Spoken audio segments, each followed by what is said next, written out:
Are these people...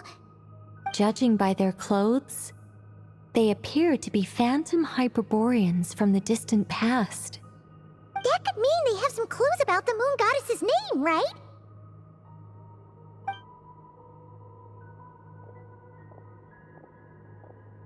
Hey there!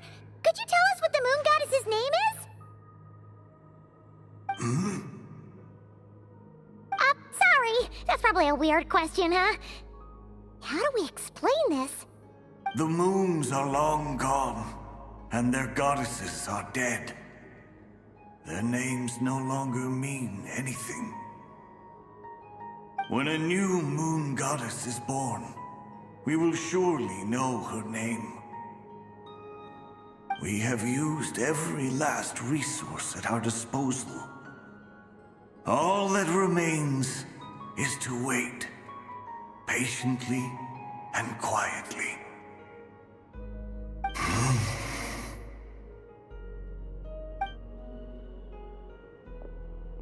Were the people of the past all this devout? It looks like this phantom doesn't intend to converse with us any further. Surely the new moon goddess he speaks of must be Columbina. Alas, Kuthar's birth came long after the age in which he lived.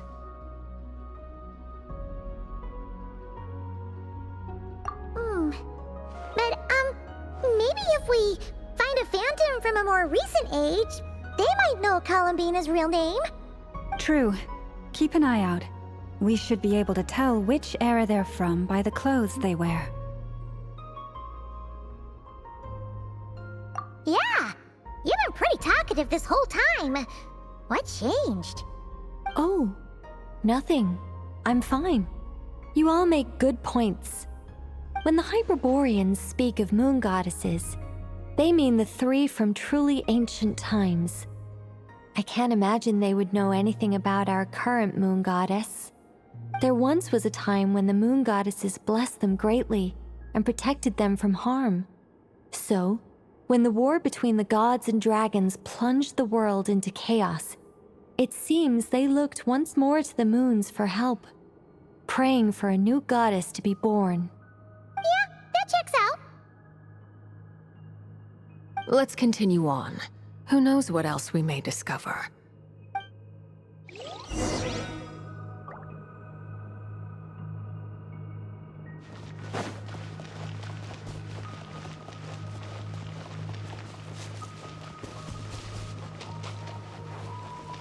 There's a door blocking this path. Not a problem. Try this.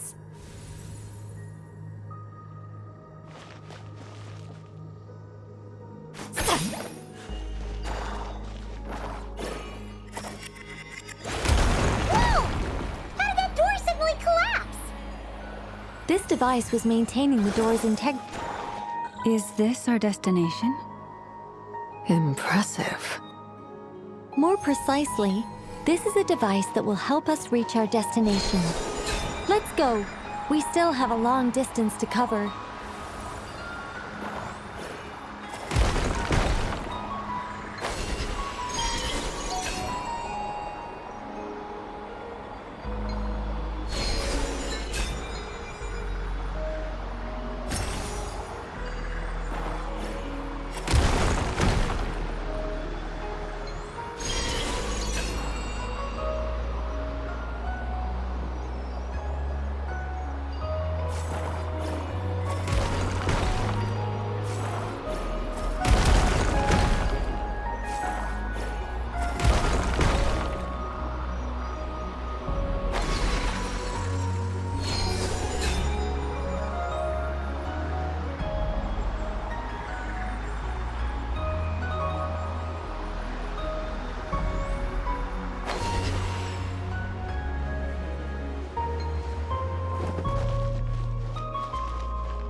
Let's try that device again. Remember the door from earlier?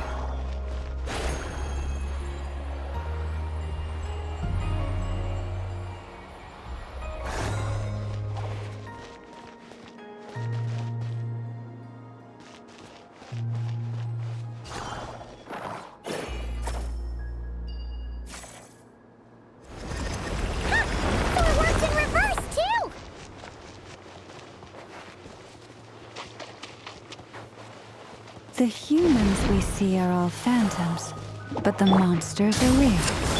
What a fascinating place. There'll be plenty of time to admire it later.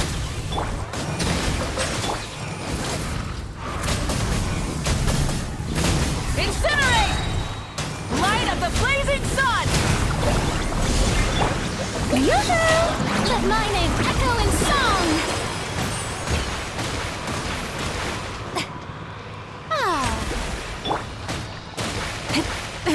The end of our legacy.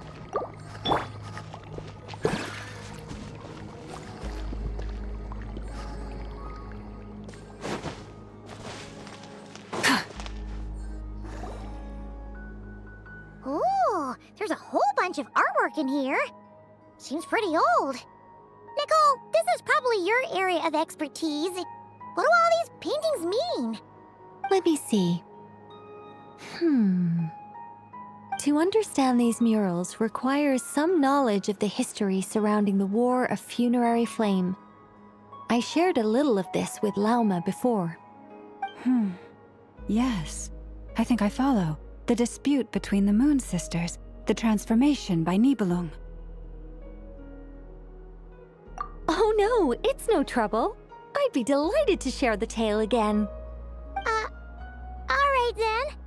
Tevat's 3 moons and their goddesses were brought into being by the will of Nibelung, the then ruler of Tevat. But when the heavenly principles came, they changed the world completely, down to its very foundations. The moon goddesses were nowhere near strong enough to challenge this entity. But the heavenly principles did not view them as heretical entities that had to be removed. Essentially, the 3 moons existed to keep this planet alive and operational, which did not directly conflict with the heavenly principles' aims. Nevertheless, the inherent precariousness of this arrangement would soon be revealed. Nibelung returned. Yes. He did, and thus began the War of Funerary Flame, a battle for dominance between Nibelung and the heavenly principles. Discord would soon emerge between the 3 moon sisters. One would voice the opinion that they should follow Nibelung, for it was he who first hung the moons in the sky. Another would argue that taking sides in the conflict would only bring the world closer to ruin. There was no telling where it would lead, especially since their creator had returned, bearing the perilous power of the abyss. Nibelung would eventually discover their disloyalty. He had all 3 imprisoned before transforming the moons into weapons with which to fight against the heavenly principles. What? Weapons? Yes, the very moons that had once defended the planet became instruments of death and destruction, striking terror into the hearts of all living things. And although the heavenly principles and the 3 moon sisters had once been at peace, it now seemed that the moons posed an unacceptable threat to Tevat. It is possible that the heavenly principles did not know of the goddess's imprisonment. If so, the weaponization of the moons would surely have been viewed as an intentional breach of the peace agreement. Regardless of who knew what, when, the heavenly principles shattered 2 moons and flung the other beyond the skies. Whether the goddesses managed to escape Nibelung's captivity after his fall, nobody knows. But this much is certain. From that day on, the moons no longer belonged to Tevat. The rejection slowly drained their power until eventually they passed away. So that's the full story. You say the moon ceased belonging to Tevat from then on. Why then would Columbina be born here? That is perhaps due to the lingering connection between the Frost Moon, which was not shattered, and this world. You could see it as the 3 sisters' dying wish. They never desired war. All they ever wished for was to protect this land. I see. If the final fate of the 3 goddesses is as you say, then Columbina faces the same grave danger. Our investigation has yet to bear fruit. We must hurry. Yeah, you're right. Let's keep going.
Indeed. I was a little worried about that at first, but as we got closer, I sensed that the Kuvaki within it flows unimpeded. It should be functioning normally. The only issue is how to activate it. It's looking a little worse for wear. What about the cores from some of the other devices we've seen? Can we repair it using those? In all likelihood, yes. I imagine that would have been the Hyperborean's backup plan. Let's look for some cores.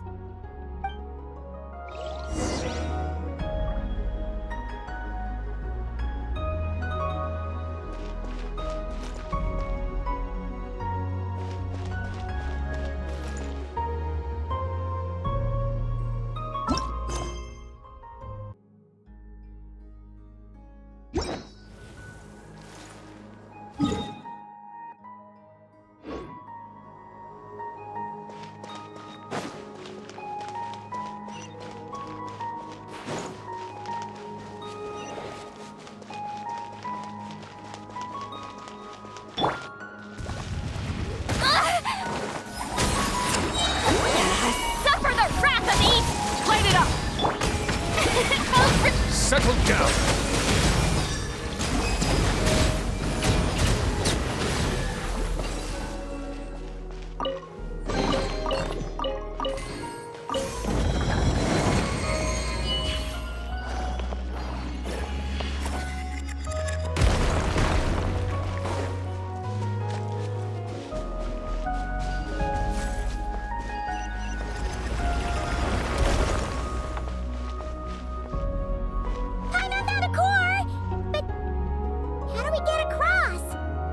Walk up, then jump down.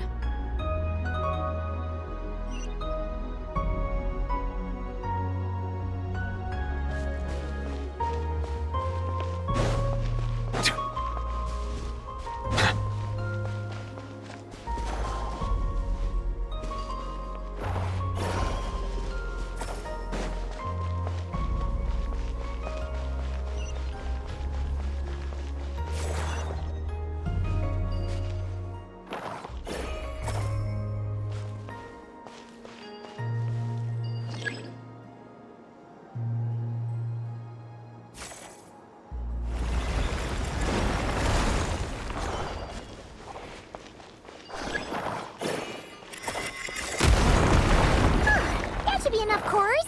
Let's head back.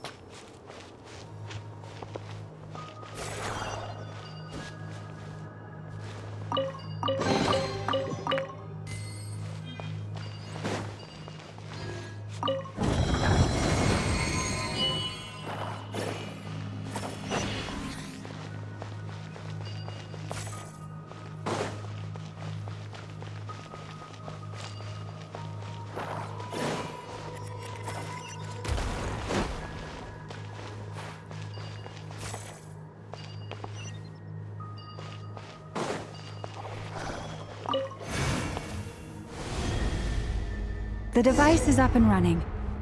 It's hard to believe that the ancients were capable of constructing such things. Paimon sees our destination! It's right up ahead!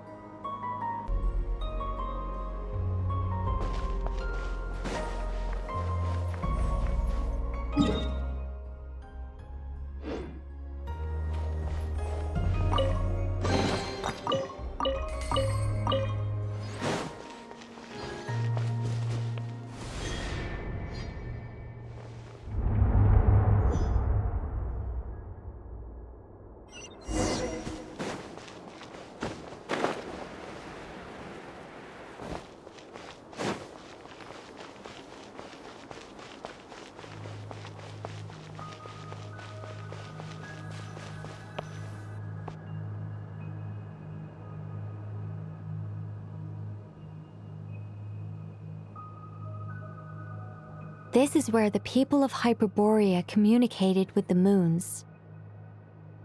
We need only place the moon marrow upon this platform on Moon Prayer Night, and we shall be able to open a portal to the moon and send our moon goddess back home. The assumption being, of course, that we can find her first. That's right. You want to know if it's safe there, don't you? And yet, she has no choice but to return. You know this. Oh, that's not the only issue here. This is the end of the line, right? We've explored everything we can. And despite looking at historical artwork and talking to people from Hyperborean times, we're still no closer to learning Columbina's name. If it's not too much trouble, could you tell me exactly what Alice said to you about finding her name? Oh, sure. What she said was... Then your first job is to find it. As a moon goddess, I'm sure she must have a name she identifies with. Neither Columbina nor Kutar is her true name, and she's never really accepted either of them. Is it not also possible that she has never had a true name? Not at any point in history? That would be a hard pill to swallow. But at this point, we may have to accept that that is the truth. No one knows how she came into being, and she certainly doesn't have parents in any sense that we're aware of. Perhaps she was never granted a name at all. But does that mean there's no way to get Columbina back? She's just gonna disappear and there's nothing we can do about it? Huh? Wait, why all this pessimism? Was it the way I phrased this question? You all seem to be taking this in completely the wrong way. Well, just because she's never had a real name in the past doesn't mean she can't have one now. What? Think about what Alice said again. She never once said that you'd have to find a new name, did she? Are you saying what I think you're saying?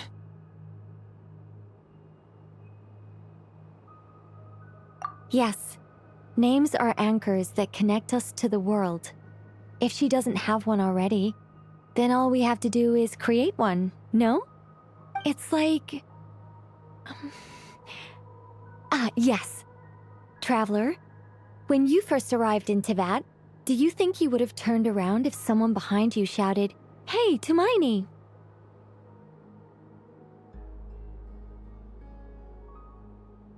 But what about now?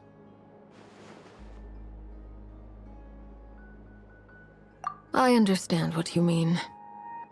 Life is a long journey. Even the friends and family by our side can change over time. When people call you by different names, what matters isn't so much the words themselves, but what they symbolize. And of course, whether that resonates with you. Ether. So, close your eyes and picture the moon goddess in your mind. If you were to call out to her in this moment, what would you say?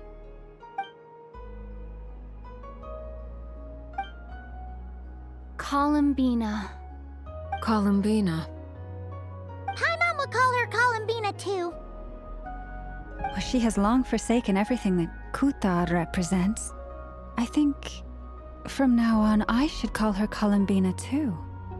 Well, it sounds to me like you found your answer. Are you sure? Is it really that simple? We haven't found her this whole time, and not for lack of trying. For a journey like this, the process is every bit as important as the outcome. Had you not searched far and wide, rejecting every other answer you were offered? How could you have come to an answer you felt was finally correct? Oh, it all makes sense now. This has Alice's fingerprints all over it. Are you suggesting that Mage knew from the start that Columbina never had a real name to begin with? I can't say for sure. But I can definitely imagine her chuckling in satisfaction somewhere right now, saying, "Ah, what fun." Llama! Your antlers! You should hurry. The festive moon has begun to rise. Do not worry. For when you called the name Columbina just now, I could sense that the power within was enough to summon back the moon goddess. The power within what? The name? Yes. So, the thing is... What's wrong now? This is so annoying. I really want to explain how that whole thing works. Starting from the founding principles of Tevat and... Oh, I could talk about this for hours. But... Deep breaths, Nicole. Deep breaths. You're an angel. A sober, sensible, solemn angel who has her priorities straight. Okay then. Sorry for asking. Clearly a bad call on Paimon's part. Anyway, you all need to hurry. Last thing, remember how it felt when you called out that name. Then it is agreed. By the name Columbina, we shall find her. Then we'll throw her the best Moon Night party ever! And at last, we will send her home.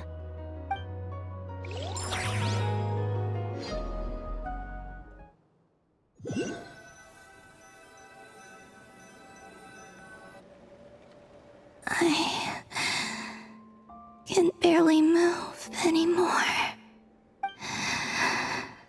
My consciousness is fading away.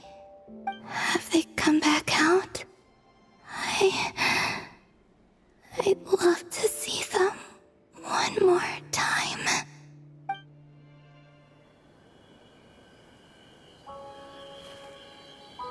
They didn't make it.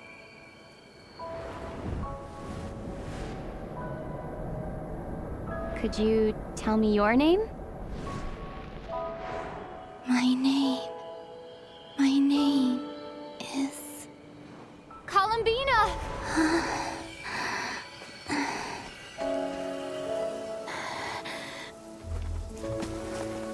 Columbina! Are you here? Columbina! That's the name you gave when we first met. And it's what I've called you ever since. Columbina. It's a fine name. I have many fond memories of Columbina, and so do all of your friends.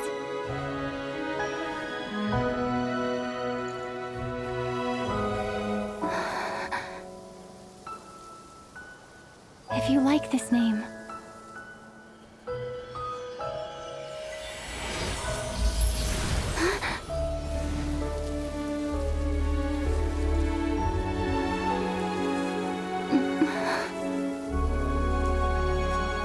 Looking for me?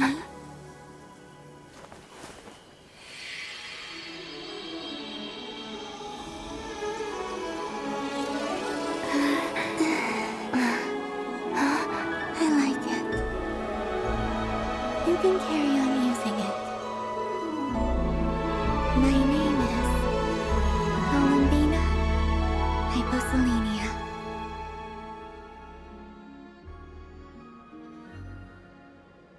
Columbina Hyposelenia. That's a wonderful name. I never thought that Columbina would become my real name. But after I met you and my other friends, the things that this name stood for slowly began to change. It went from being a Fatui code name to something my friends call me.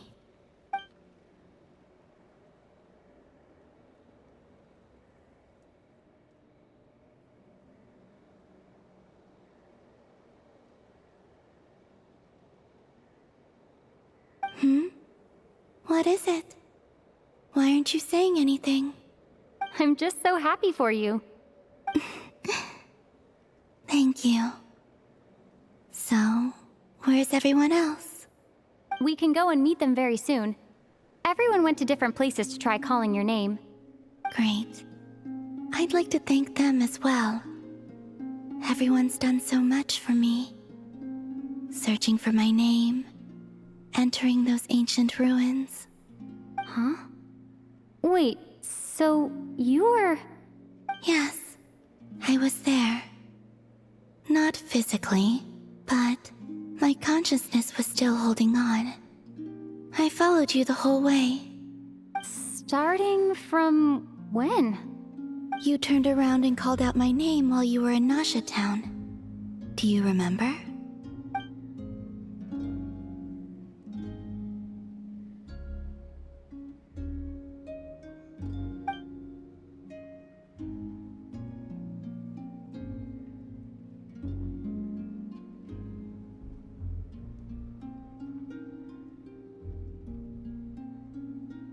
Let's go. We don't want to keep them waiting. Sure. In that case, come with me. But... Hmm? Before that... Could you call my name one more time? Sure. Come with me, Columbina Hyposelenia.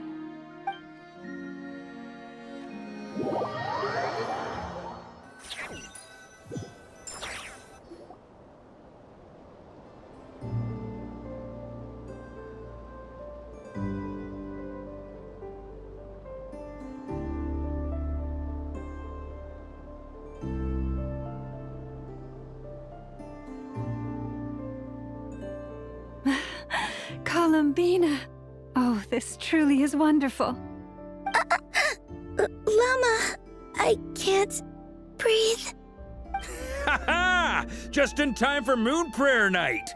It's good to have you back, Miss Columbina. Yeah, we were worried sick. Thank you, my friends. With your help, I now have a name that belongs to me. Columbina Hyposelenia. Where's the second half from? You added it yourself? That's right. It means... Born beneath the moon. Yes. And by extension, it can also mean born beneath this world. A fine name. Now, as much as it pains me to interrupt this beautiful reunion, I feel obliged to remind you that the Moon Prayer Night celebrations in Nasha Town have already begun. Don't you want to enjoy the festivities? There's so much to see and do. And some of the ambient lighting and entertainments were sponsored by the kind souls in the Hexen Circle. Nicole? Why have you turned into Dodoko? So you're Miss Nicole. Thank you for helping us, and for helping me find my name. It's nice to finally hear your voice. You're quite welcome. Guiding lost people to hidden treasure is what we Seelie do. And if you ask me, spiritual treasures are far more precious than material ones. Chests are all well and good, but this was what it's all about. Ah, so satisfying. Anyway, I had to go help Alice. It seems like she ran into some trouble. That's why I couldn't be here in person. But don't worry, we're with you in spirit. We'll be celebrating right along with you. Keep an eye out for the Hexen Circle's festive stalls in Nasha Town. I think you'll like what we came up with. Alice said she even managed to rope B in this time. The Frost Moon Scions have also prepared various attractions. I believe Aino, Nefer, and their crew are setting things up as we speak. On that note, Nefer, about that request I made. It's all in hand. Yehoda is on site to ensure that everything goes off without a hitch. Wonderful. In that case, Traveler? Huh? Come on, Columbina. It's time to celebrate the best Moon Prayer Night ever.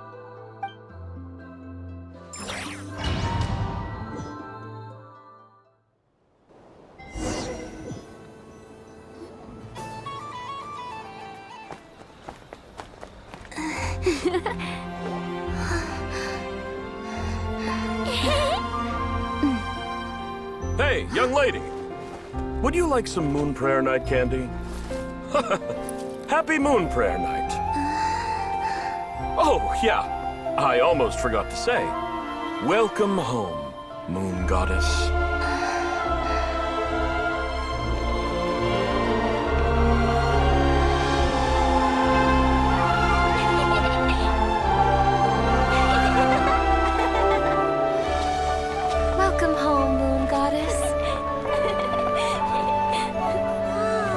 Welcome home, Moon Goddess.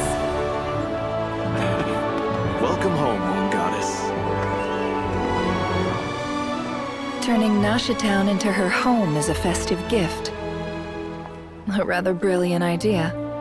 Perhaps this is what Nodcry, Columbina's home, should have been like all along.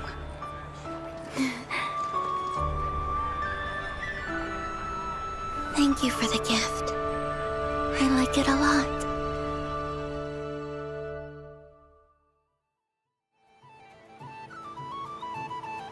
This feels like the surprise of my life. I do. I never imagined I'd ever get to enjoy Moon Prayer Night with everyone so freely. If you're happy, we're happy. Quite a strategy you came up with. Hide the tree in the forest. It's not your usual style, Lauma. Is there something about Moon Prayer Night that enhances what's in your head as well as the antlers on top? Apparently so. It even inspired a perennial penny pincher to use their resources for a greater cause. It truly is a magical festival.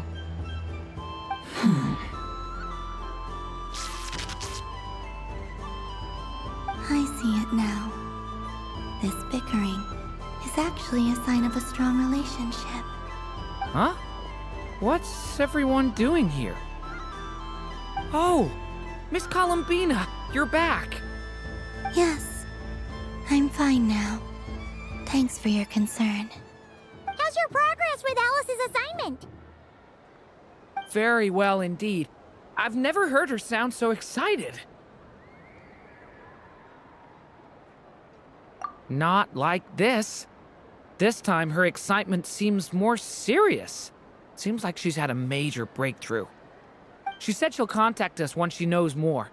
In the meantime, we're free to relax and have some fun. Enjoy the time off while it lasts. I have a feeling that our next task won't be so simple.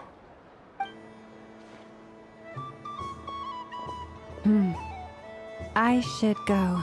I still have a few things to attend to at the Frost Moon Scion stall. And I think I'll take a look around. With any luck, this once-in-a-year festival will come with once-in-a-year opportunities. Hold up a second. Where's Varka? I believe he made a beeline for the flagship the moment he entered Nasha Town. Ah, that's Mondstadters for you. They know what they want when festivals roll around. Goodbye for now, Columbina. I hope you have a wonderful night. I will.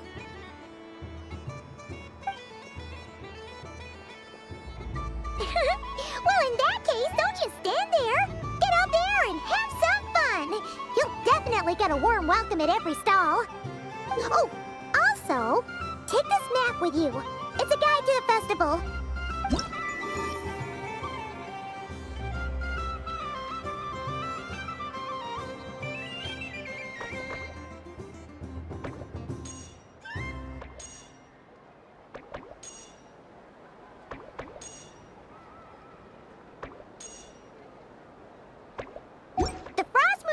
Stall is over here. Lauma's invited a whole bunch of cute animals to celebrate too. Over there is the Hexencircle section. Alice seemed more excited than anyone about this festival, so she insisted on making it a grand affair. Oh, and then there's the Nasha Town local specialties, including... Actually, forget that. Better if you go check them out for yourself. Thank you. It looks like a lot of fun. You're not coming with me? We'll be around. But don't you want to browse by yourself for a bit first?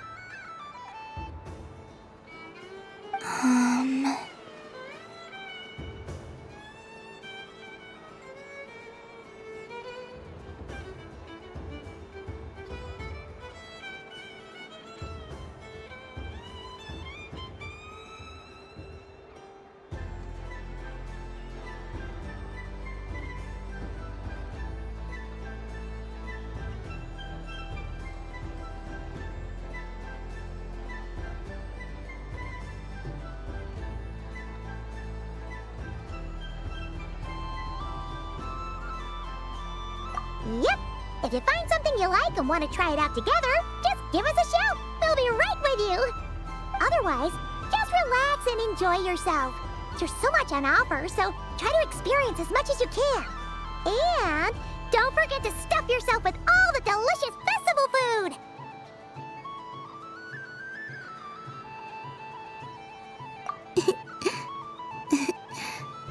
All right then, off I go.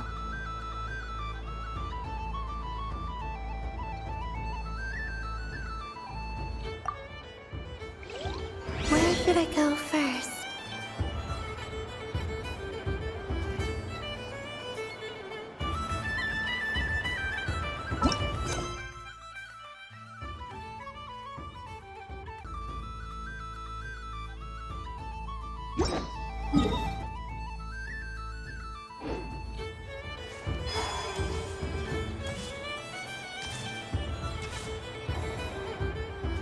Moon Prayer Candy! Beautiful, tasty Moon Prayer Candy! Buy a whole box, share it with your friends and family! Candy? To share? I wonder what flavors everyone would like. Welcome home, Moon Goddess. Fancy a box of Moon Prayer Candy? Sure. I knew you would. Now, what flavor would you like? I'm not sure. What flavors do you have? Is this for yourself or as a gift? A gift for my friends. Ah, I see. In that case, I'd recommend apple, lockaberry, or midsummerberry. Those are the most popular. Do you have nocturnal blossom flavor? Huh. I've seen couples give those as gifts before, but I did not know they were edible. No? Okay then. Moonfall silver? You did say this was for friends, right?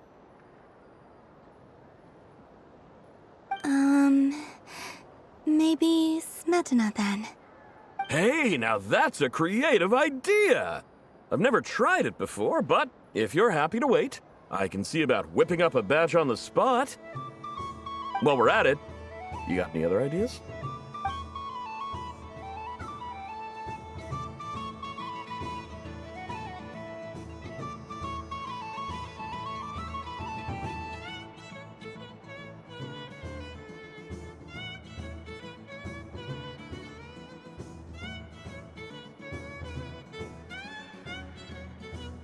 Here you go.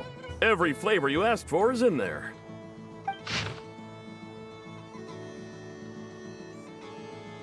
Thank you. I should be the one thanking you! You brought me a whole bunch of new business. It's like a genuine blessing from the Moon Goddess. I hope you and your friends have a lovely night.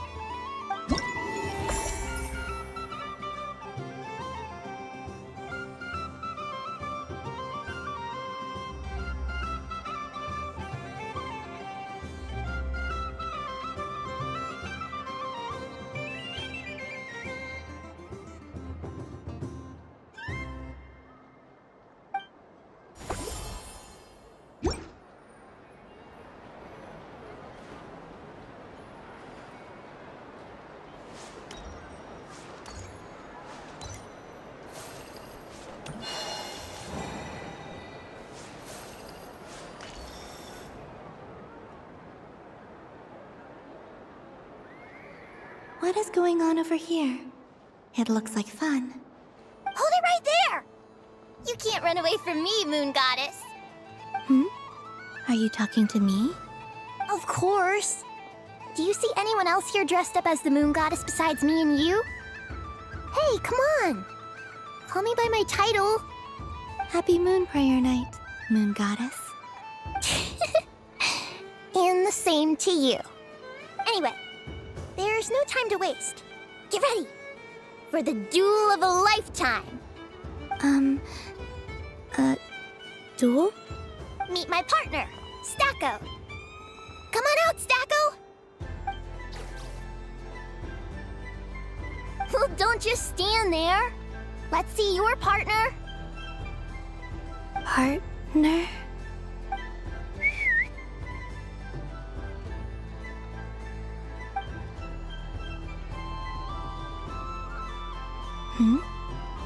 So I need to select a partner and command them in battle. Partner. I need a partner.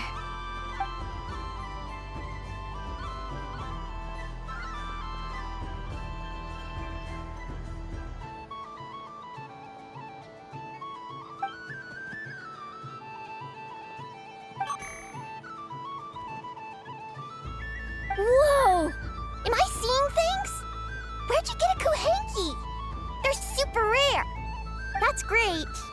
But you can only bring one partner to battle against me and Stacko. No ganging up allowed. They all look so eager to be picked. Which one should I choose?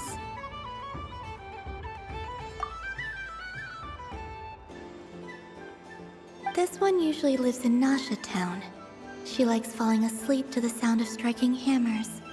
And I bet she's quite familiar with robots' weak spots. They all look so eager to be picked. Which one should I choose?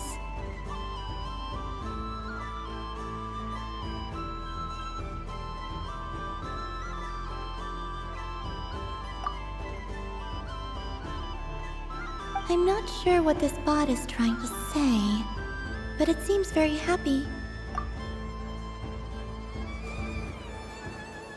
Testing! Testing! Oh, this is an emergency broadcast! An exciting battle is about to take place right here at the Nasha Town Special Arena! In this corner, we have the Moon Goddess and her robot partner. And in the other, we have the Moon Goddess and her other robot partner. This announcer stuff is harder than I thought. Why does everything I say sound so dumb? If I could cringe any harder, I'd fold in on myself. Only one Moon Goddess can be victorious in this ultimate battle of destiny. But who will it be? There's only one way to find out! Now, without further ado, let the Battle of the Moons begin! I don't care who we're up against. Stacko and I ain't gonna lose.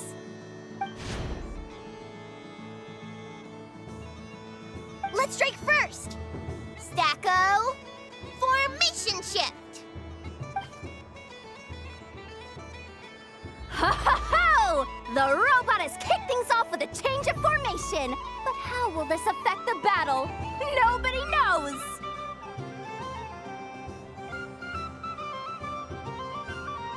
The other party chooses to attack! Let's see how their partner performs!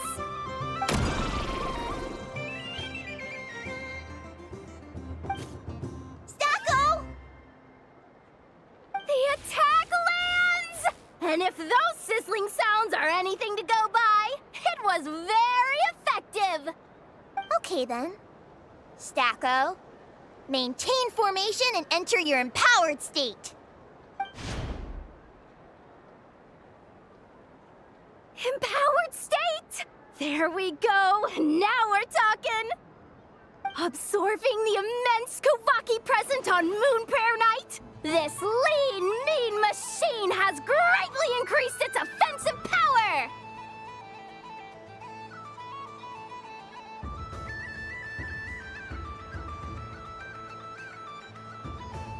Oh, they chose defense! But Stacko's about to attack with full force!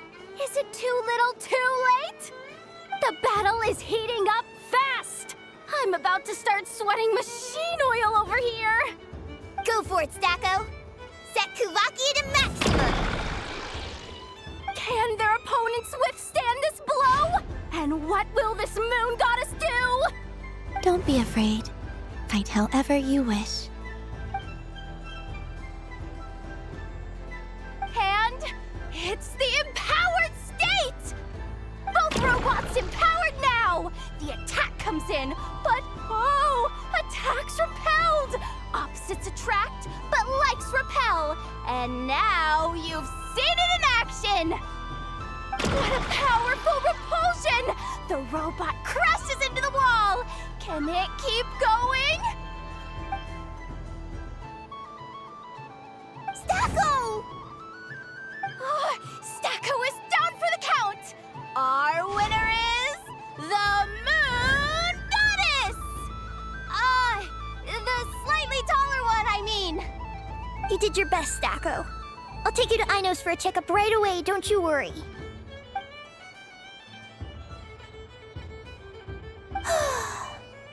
Well, you beat me fair and square, I guess. Honestly, I underestimated you. Won't make that mistake again. I think my partner deserves most of the credit. Just you wait. When I'm a little bit older, I'm gonna come back a whole lot stronger. You ready for a rematch?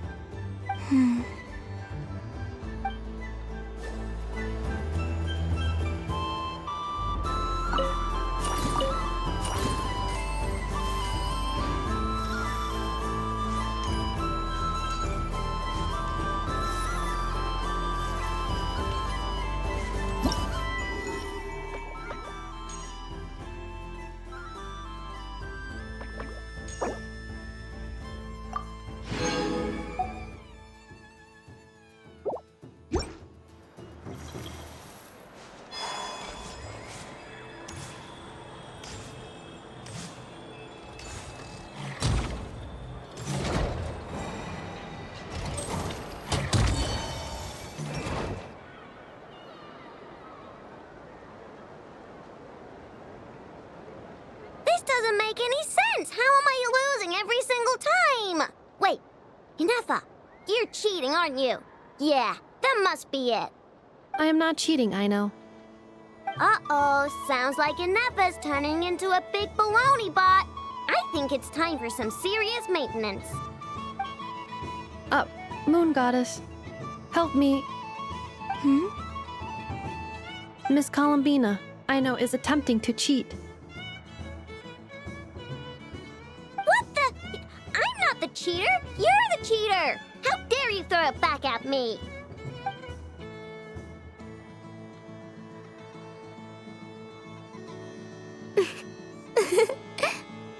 All right, fine. Let's all laugh at Aino. Just you wait till I get home, because I'm going to make a game bot that can win 100% of the time. Let's see you laugh when I come back and beat your butts. You'll all have your heads covered in stickers when I'm through with you. We came to check everything was okay after all that yelling, but,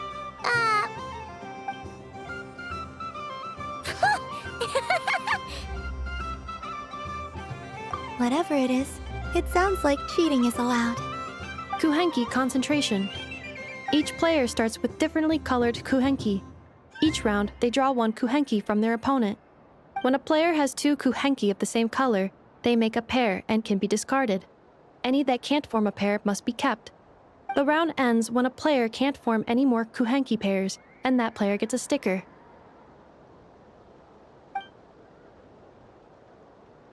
Ooh! Can 4 people play as well? That is fine, so long as the turn order is fixed beforehand. Alrighty then. In that case, the 2 of us will join as one team. Okay, but if you lose, you're both getting stickered. I don't want to hear any excuses. Sure. And if we win? If you win, only one of you gets to sticker someone else. I have taken to calling this. I know logic. Hey, lay off me, all right? Okay, so we're starting the game from scratch again, which means all my stickers so far don't count. Looks like Luonatar is the Kuhenki of honor for this game. Anyway, let's go clockwise, starting from Inefa.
I have a pair.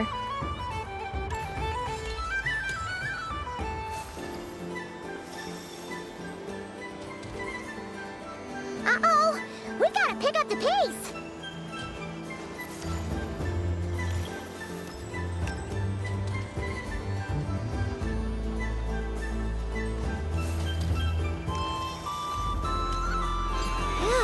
That was too close.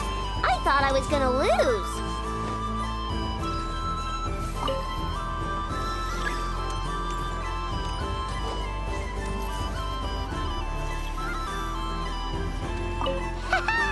Let's see who's gonna be the unlucky one.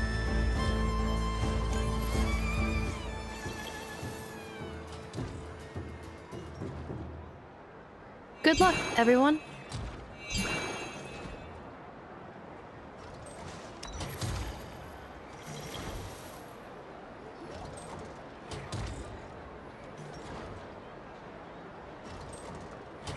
Let me pick a good one.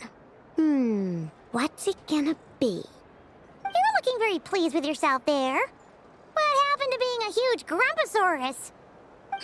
I won. Duh.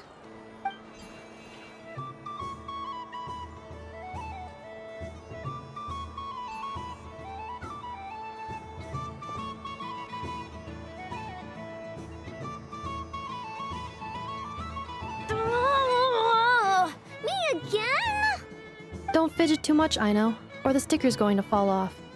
I don't care. If it falls off, it falls off. If a pair of Kuhengi get discarded, why not a pair of stickers? Huh? Huh?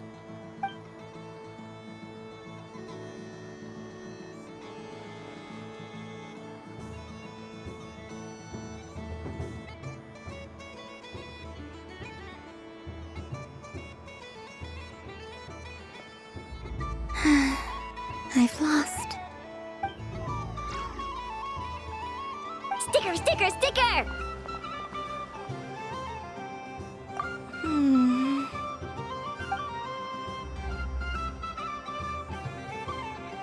Cute!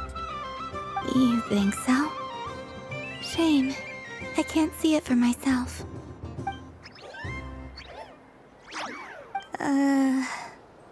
What did Luanatar say? She said it looks so cute that she wants me to lose a few more rounds.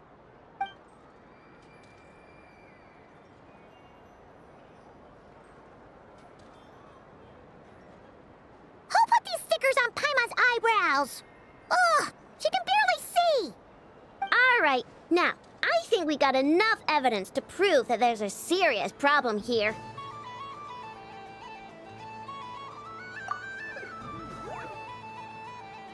Yes, I agree as well. The culprit is... Inefa! Culprit? What did I do? Quit acting dumb, Inefa! You're not wriggling your way out of this one. I've been watching you. Not only did you remember whose side Luanatar started at, but every time someone drew a Kuhenki, you were logging it and calculating every last possibility. Which Kuhenki pairs were gone, who had what color Kuhengi in their hand, even our facial expressions.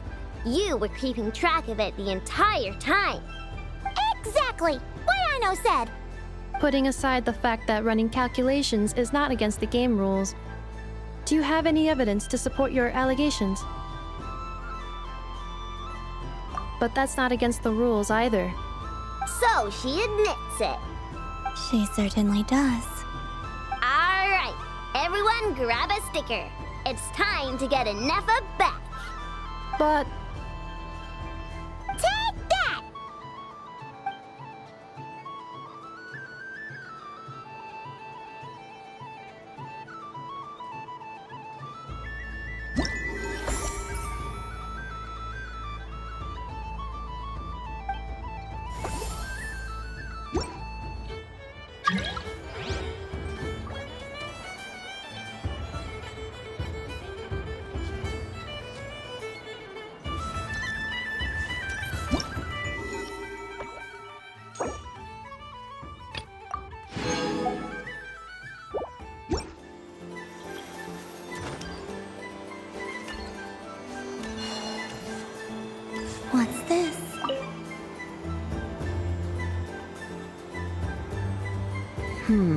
I don't have enough data. Need more samples. But who should I ask for help? Is this one of the amusements? Or is it a research project? Bit of column A, bit of column B. I'm currently running some synchronization tests on these bots. Basically, you need to press the button to help them successfully obtain the treasure. But you've got to time it right. I'll record your data, which will be used to improve the robot's accuracy. But, ma'am, I mean, Moon Goddess, don't you think you should take your eye mask off first? There's no need. I will be all right. Okay then. Whatever you're comfortable with. Great. Then let's begin.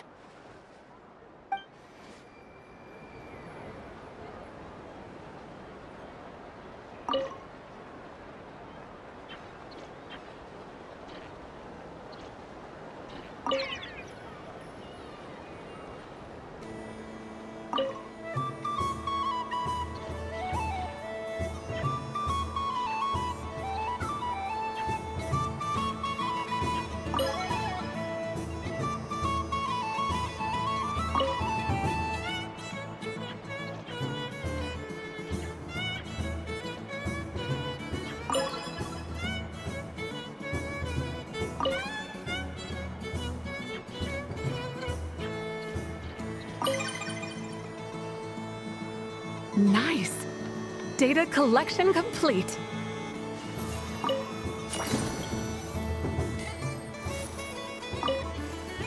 Cool. So much useful data. I'm progressing much faster than I expected. Thank you so much, Moon Goddess.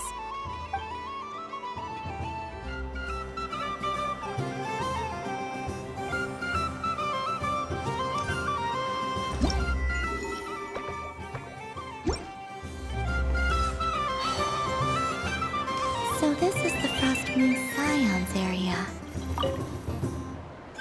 If this were any other day, I'm sure it would make for a great photo opportunity. But Moon Prayer Night has rendered my antlers uncomfortably large. Doesn't it look like this rhyme-horned deer has 2 sets of antlers?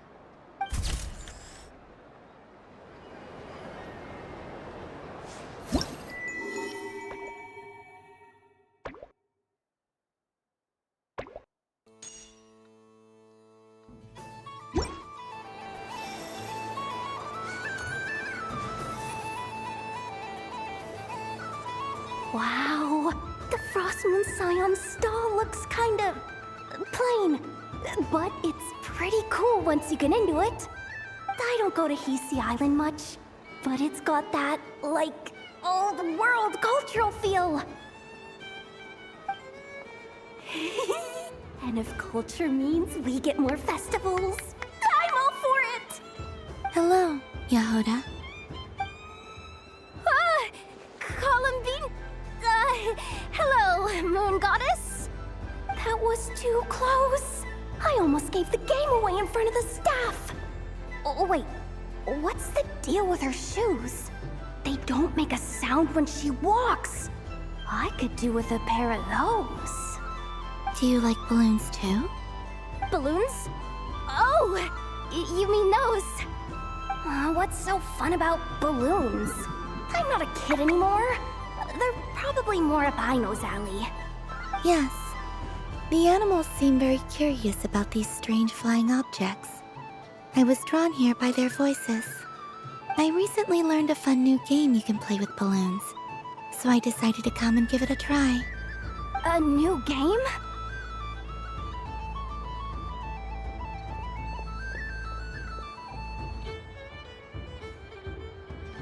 Hello.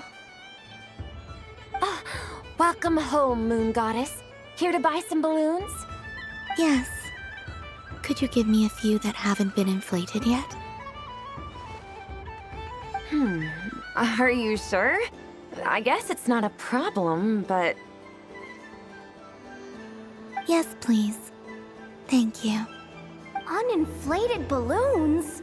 But those are just little rubber pouches. What does she want with those? Would you like to play the balloon game, Yahoda? Huh?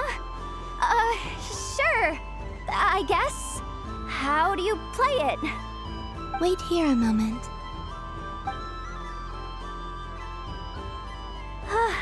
Oh. This is so weird. What have I got myself into now? I thought I saw Columbina nearby. Uh-oh! That's the fourth Harbinger! Although she's helped us out quite a bit, she's good people, right? Is she looking for Columbina? Oh, guess that's my ticket out of here. I'm not sure my heart can take being sandwiched between two Harbingers.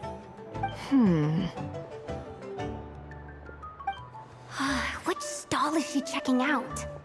Oh, it's that other Frost Moon Scion's one. Try on the headgear, see what it's like having antlers or animal ears for a day.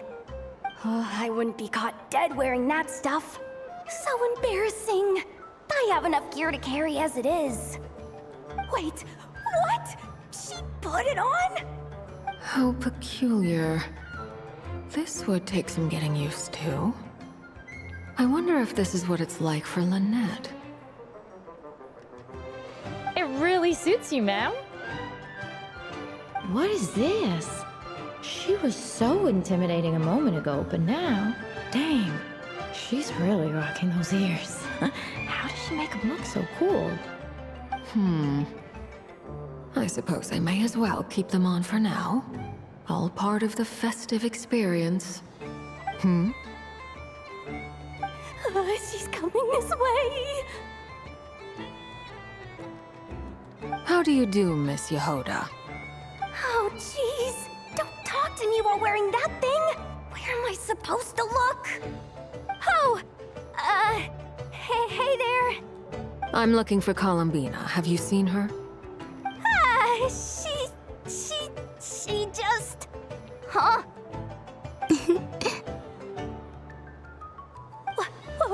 Wait, is that what she meant by balloon game? Yeah. Huh? No fair! How come I get caught in the crossfire? An ambush from the rear? Is this a declaration of war, Columbina? Would you like to play too, Arlecchino? Seriously? Are they gonna start some beef right here, right now? Gladly. That said, I believe there is another who would like to join. Boss Nev! Thank goodness! You've gotta get me out of here! Things are kicking off big time! Hello there. I'd like 10... no, make that 20 balloons, please. Uninflated. What? Miss Moon Goddess, I hope you're prepared to pay the price for assaulting my employee. Welcome to the game, Nefer. Just to be clear, let's keep this a fair fight, okay? No strange powers, please and thank you. Naturally. Don't just stand there, Yehoda. Aren't you going to team up with me? Huh? Do I have to? Of course. Don't forget, the Curatorium has a reputation to uphold. I knew something like this was gonna happen.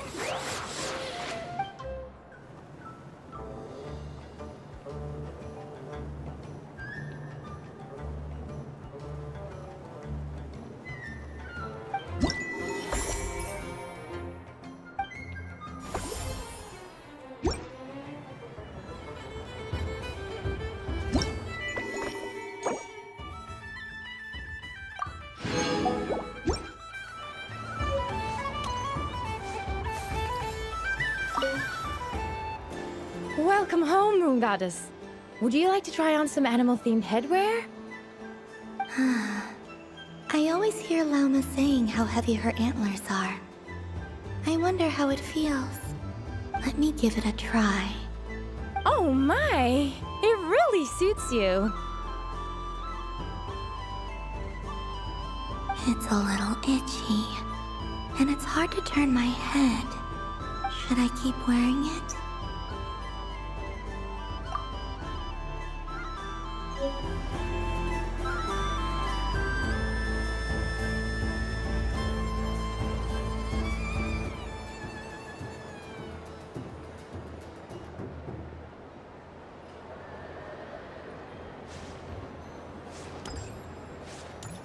What's this?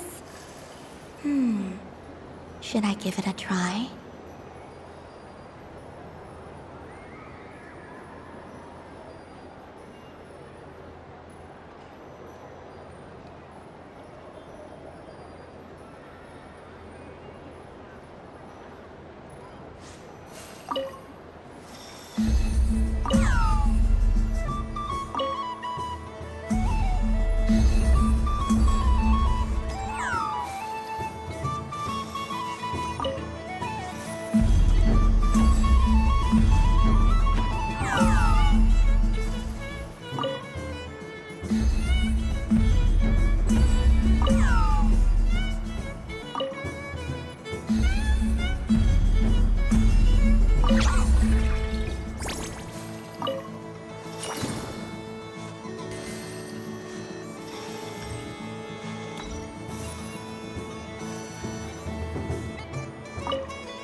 I just had a water fight with 2 Fatui Harbingers.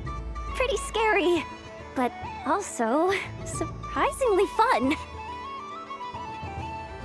Aw, man, this feels kinda wrong. Like, shouldn't we be the ones giving you candy rather than the other way around? I guess I'll just take one. What flavor is that? It tastes like getting a mouthful of muddy grass. After being rear-ended by a blunt-horn rhino, then face-planting the ground. I'll never get this taste out of my mouth. It's delicious. Mm-mm.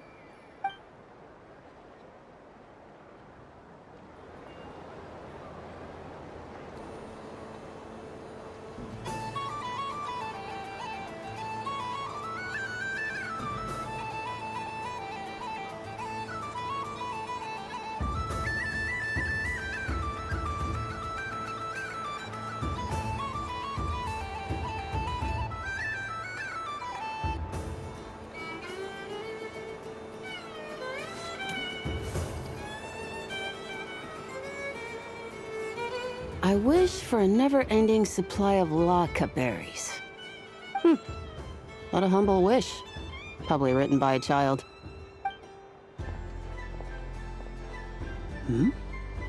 Is that Llama the Moon Chanter?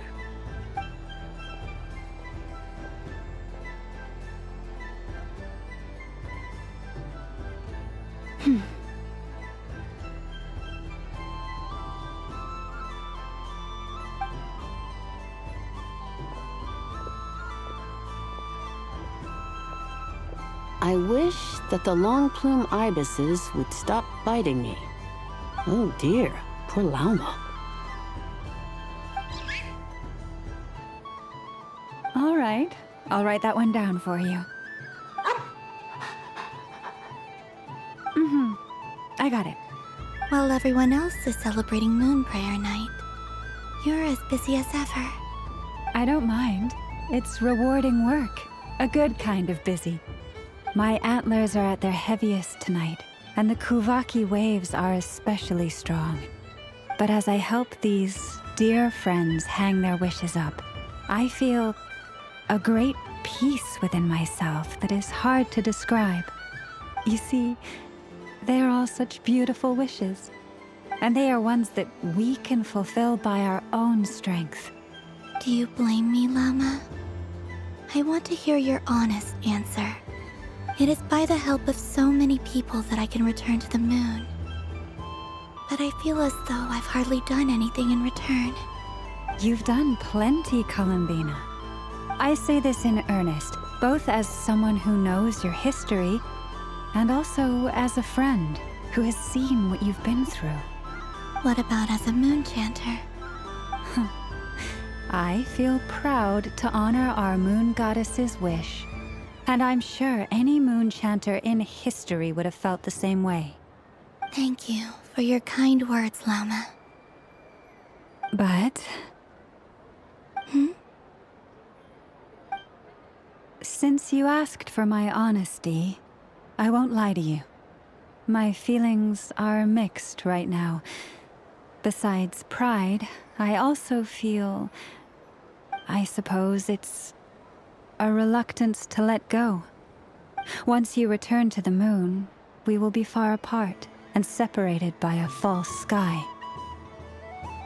I'm sure those of us left behind will gaze up at that sky, yearning for the moon once in a while, just as you used to do. I will miss you, Lauma. I will miss you all. I hope to stay in touch. I will try and find some way to send messages down from the moon. Perhaps you could use Kuvaki. I've heard Yehoda say that signals can be sent using long and short waves, or strong and weak lights. That sounds a little complicated. What if we forget what the signals mean? We could prepare a codebook beforehand, but... You're right. It wouldn't really suit you. Still, whatever happens, I believe that you will find your own unique way of communicating with us. And now that I think about that, my heart feels lighter. Because you trust in me? Yes. I have faith in you, and in the power of truth. In my experience, the truth tends to be difficult. But that's what makes it stand out from what is false.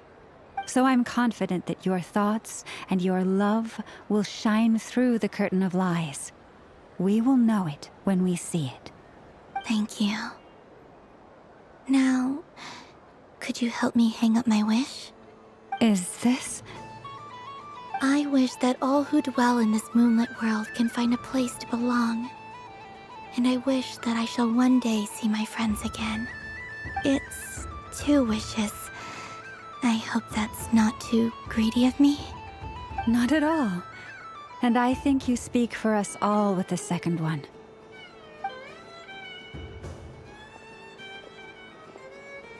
I shall continue to pray until the day that all of these wishes come true.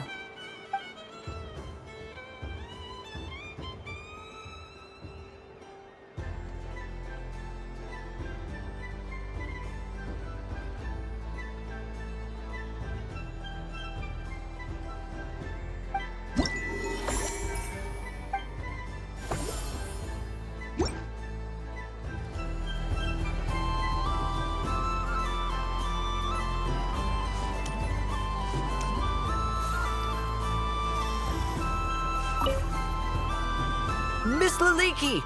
A kitten's been following you all this time. Oh, so it has. Hello there, little kitty. May the moon light your path. Did Lady Llama send you? Or was there something you needed?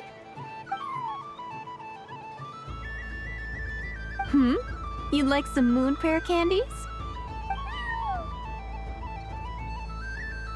No? I believe it wants that box. The one with the moon prayer candies in it.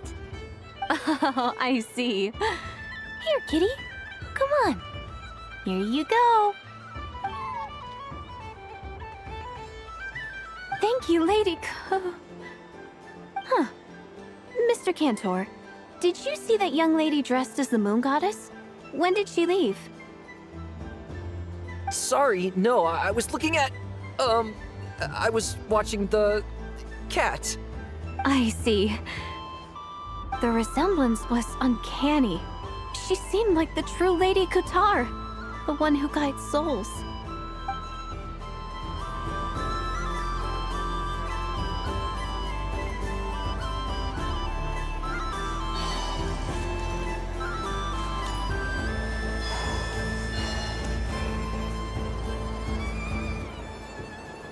Dodoko's Whirligig! Come check out Dodoko's Whirligig! Ah, welcome home, Moon Goddess. Might I ask what this is? Ah, it's a very special amusement sponsored by the great mage herself. Ride on a soft and furry Dodoko and embark on an unforgettable adventure. I say that, but I'm just following a script here. Who is this mage, anyway? And what the heck is a Dodoko? I'd like to ride. No problem.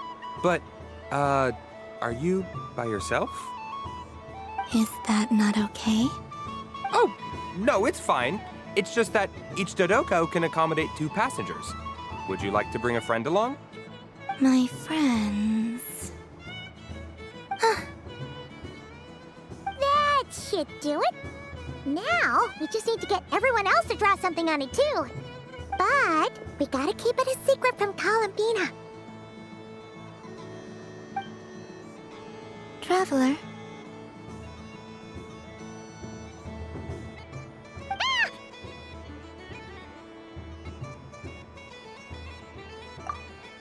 I want to go on that ride. Will you join me?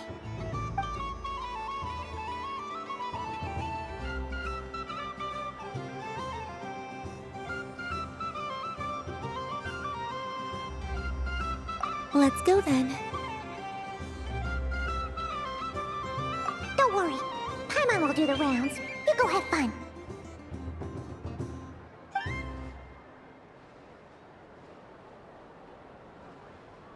Hmm?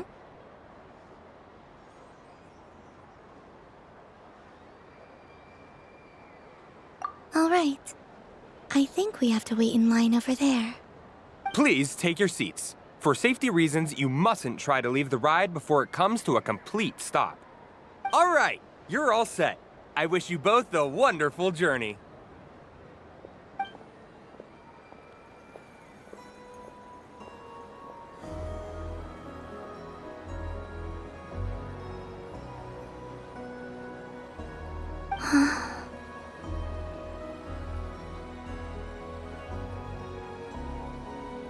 Not bad. It reminds me of riding a moon lane. Sometimes, the Kuhenki circle around me like this, playing their beautiful melodies. Yeah, I'm going to miss them.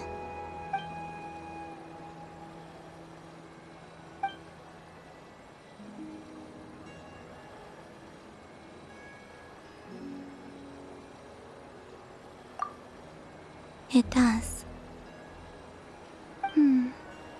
I've felt scared in the past, too. But this is a little different. You know something? I got to see a lot of fascinating things during my disappearance. I saw how the Frost Moon Scions act around their families. So different than how they used to act in my presence. It made me curious at first. Why do people act so sincere when they're worshipping? Slowly, I came to realize that it's because they trust one another. They know, deep down, I know. I knew it the moment you started calling out my name. What I fear now is the end. I fear losing all this the very night I have gained it.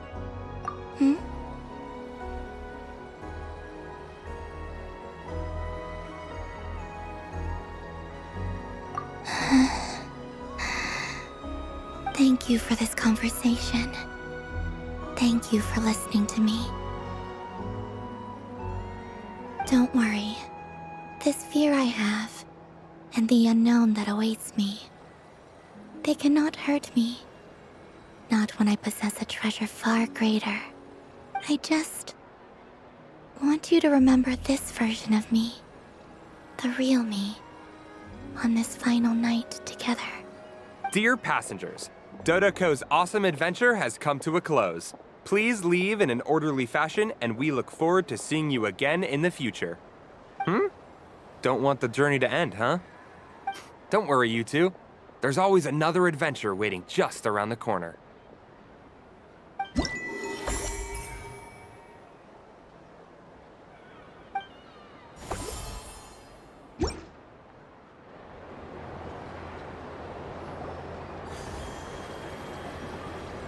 This must be the mage's stall. It feels like I've entered a fairy tale.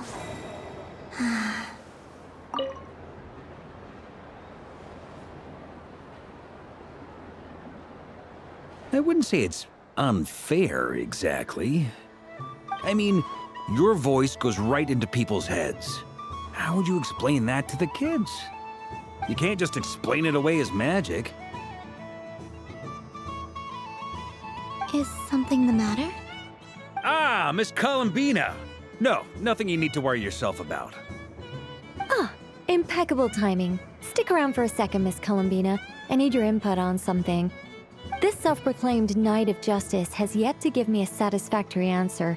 I, for one, would like to hear your verdict on the matter. Hey, now, I left the flagship just to help you out, Miss Nicole. What's going on? So Alice and I are both using long-range remote control spells that work on similar principles, allowing us to attend this festive fair in Dodoco form. Sorry, let me backtrack a little. While similar, there are some key differences. Alice, being a great mage, wanted her Dodoco to reflect something of her own charm and mystique. So she adjusted the way its tail moves when it spins around. An entirely gratuitous move, in my opinion. I hardly see how anyone is going to notice that. If anything, I'd say that anyone who stares intently enough at a Dodoco's tail to notice such a small detail is someone we ought to be highly concerned about. I only say this to emphasize that my question has nothing to do with tails. Now that we're clear on that, why is Alice's Dodoco permitted to interact directly with the children celebrating Moon Prayer Night, while mine is not? Your voice speaks directly into people's minds. See? Exactly what I said.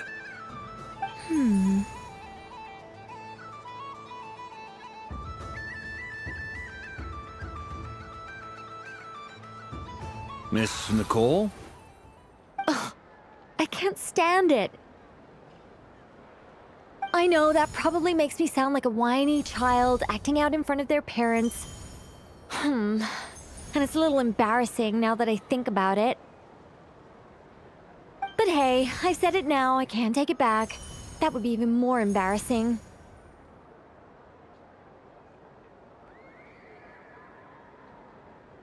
Also, don't go reading too much into that analogy.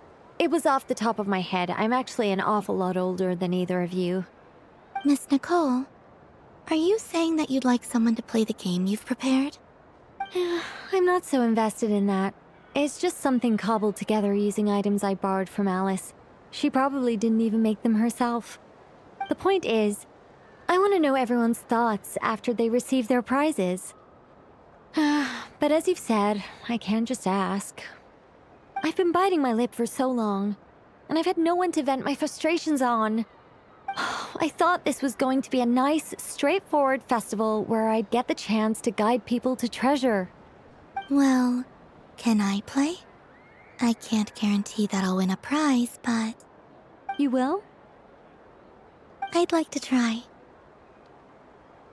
Then what are we waiting for? Let the game begin! It's like they forgot I was ever here. Ha!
Congratulations, Miss Columbina! With your great wisdom, you have overcome every obstacle in your path and conquered the great challenge posed to you by fate. Fate? Well, something to that effect. If you'd prefer something more poetic, it could be the icy winds or the dawn. Anything you like, really. You could even go with the challenge posed to you by Dodoko, if that's what you're into. Anyway, you can take or leave my suggestions. Moving on. All my hopes are now resting on this. Can I open it now? Stop teasing me. Please, I'm begging you. No more talk. Just open it.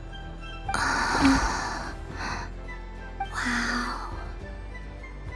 What a lovely sculpture. Classic and cute at the same time. Thank you, Miss Nicole. I'll always treasure it. Ah, there we go. Music to my ears. You have my sincerest gratitude, Miss Columbina. Thank you for sharing your precious time with me and fulfilling my wish. Don't mention it. You've all done much to help me. And still, I'm the one receiving all these gifts.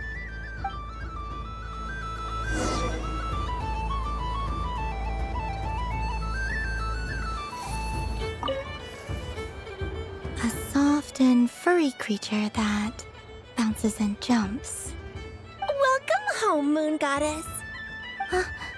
This one talks, too. Allow me to introduce myself. I am a Dodoko from a distant archipelago, the most mischievous of all my Dodo brothers and Dodo sisters. When the going got tough, I powered through, and when I met obstacles, I boomed them away. That sounds like a lot of fun. Doesn't it just? Oh, but then the trouble started. Recently, I found a lovely beach, the same beautiful jelly color as my hometown, and so I dove in to have a look. Only to find it overgrown with seagrass and nasty little spiky fish everywhere, looking to turn me into a Dodoko kebab. I made it back to shore by the skin of my teeth, but my tail was sorely hurt. Couldn't you just boom them away? Oh, I wanted to, believe me. But I've heard that you, Moon Goddess, can understand animal speech. The last thing I wanted was to cause a gigantic fuss and get taken to court by a school of spiky fish. I'd be driven out of these waters for good, and my winter holiday would be ruined. And so, dear Moon Goddess, I was wondering if you might lend me your allegiance. Are you roping me into a crime? Oh, let's call it a once-in-a-lifetime carefree adventure. Does that sound better? All the festival goers tonight are dressed up as the Moon Goddess, but there's nothing to say that the Moon Goddess can't disguise herself as a Dodoko, is there? Besides, this is your home. You should be free to be whoever you wish. I'm afraid I'm not well acquainted with Dodokos, Madam Mage. Oh, that's quite all right. We Dodokos are innocent, happy creatures with a free-spirited nature. Many, like myself, are mischievous troublemakers. Others are lazy souls who like nothing better than to lie down on a nice rock and take a nap. In our eyes, every creature who yearns for happiness and freedom is a Dodoko. But perhaps in yours, we Dodoko are a fluffier and more mischievous breed of Kuhenki? Yes, that is a much easier image to follow. Oh, wonderful! Then let's play! Grab onto my tail and follow me into the sea! Time to settle some scores with the bad guys!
Ooh, a remarkable talent!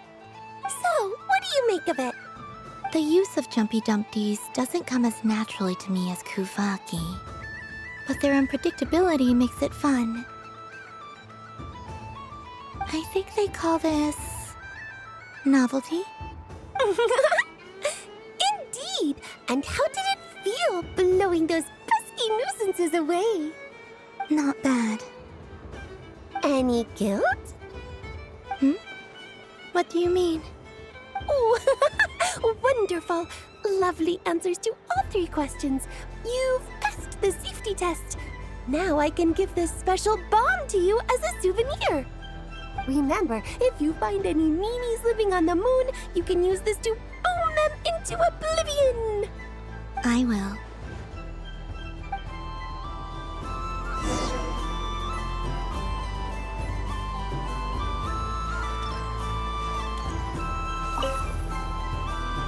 Welcome home, Moon Goddess. Oh, you're the genuine article. Alice was right. This moon prayer night was worth watching after all. Another one that talks. Greetings. Pleased to make your acquaintance. I am the Hexenzirkel member they call B. Barbeloth Trismegistus. Columbina Hyposelenia. Pleased to meet you too. Hyposelenia. A fine name indeed. Now then, Miss Columbina, do you wish to hear a mage's divination? Divination? The Frost Moon Scions used to ask me what would happen in the future. Is this like that? From the perspective of the one seeking answers, perhaps.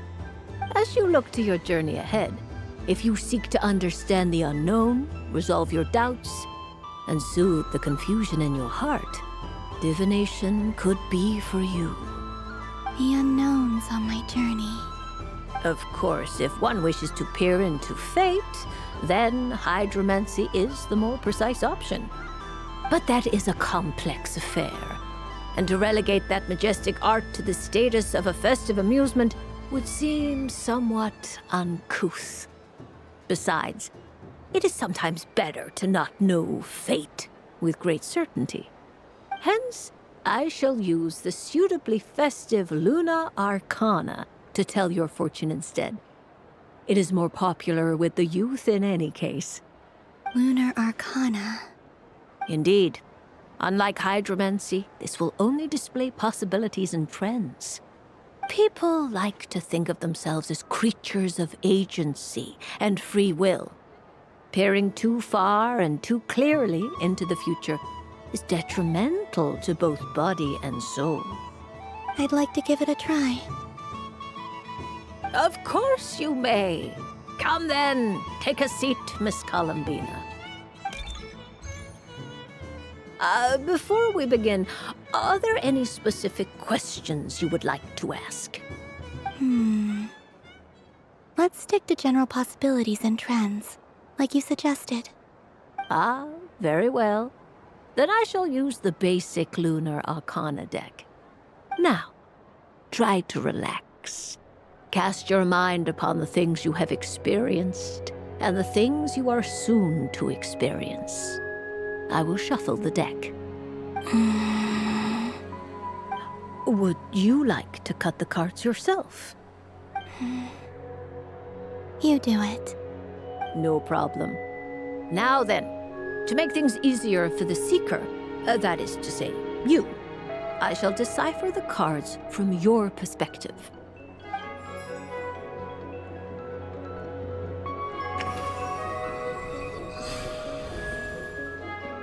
Please, draw the first lunar arcana. This represents destiny and is the foundation for the divination as a whole. Now, draw your second card. This will stand for the past, the sum of all your experiences that have come before. And now the third arcana. This is the present, your interpretation of the current moment. Finally, the last card. This shall speak of the future, which... Oh. Kuvaki Pulse? Fascinating. I've never encountered this before in my role as a diviner. Something has exerted an influence upon this card, causing it to leave its designated position. What do you make of this, Miss Columbina? Perhaps this is the guiding hand of fate in action. Of course, if you wish, you can choose to deny the validity of this card and draw the future for yourself. No, it's fine. Let's go with this one. A bold decision. I must say I'm looking forward to the results. Well then, let us flip the lunar arcana in sequence and see what emerges. Sure. First, destiny. No surprises here. The card that represents yours is the moon. The moon. Indeed. The moon can represent the truth at some times, but deception at others. False peace, destructive calamity, and the world-changing power that lies within. When the moon is placed on the destiny tile, it indicates that your destiny is not what it may appear on the surface. Instead, it may yet have a hidden side. It symbolizes a journey through the fog, fraught with uncertainty and deception, where one must face inner challenges head-on. I don't understand.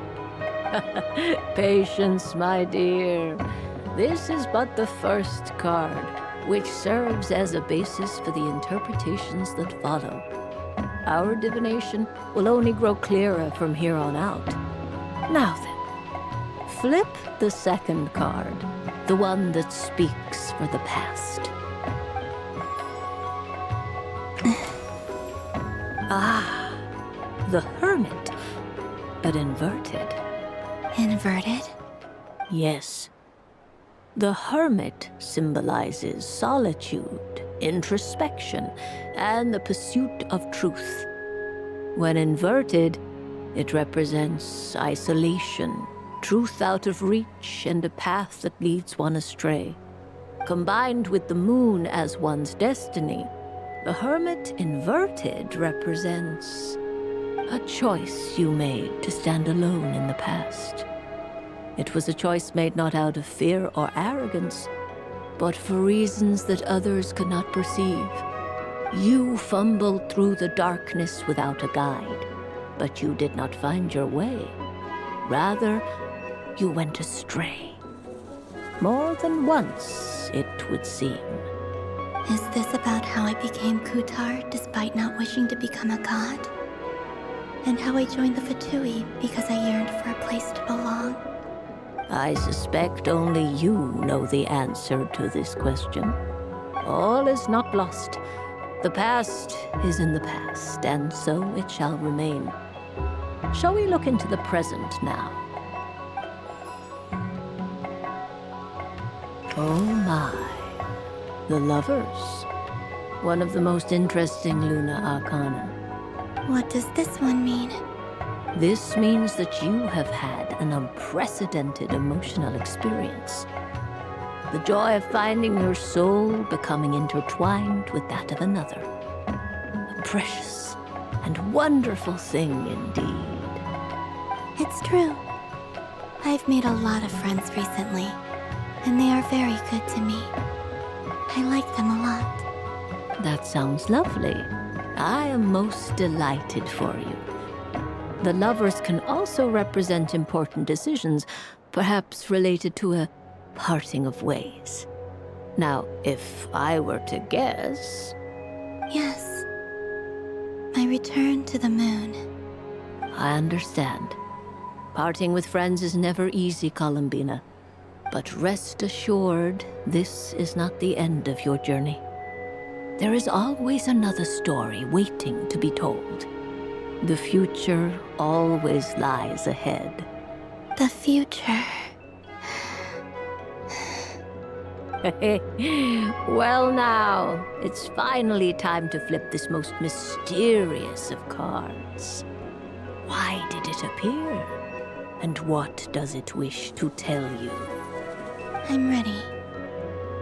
Very well. Flip this card and see what lies on the other side.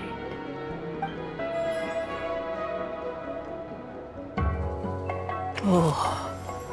Miss Barbeloth? What is it? This card is death. That doesn't sound very good. It depends on how we interpret it. It is true that it can represent an agonizing death, a complete and utter end, but at the same time, it can also represent rebirth. Do not forget that your destiny card is the moon. That lends your future many different potential meanings. If death spells the end, is it unavoidable? As I have said, divination can only display general trends. It is a rough guide, but it does not show predetermined outcomes. Allow me to summarize it for you. In the past, you may have lost your way, but now you have gained new connections and new strength.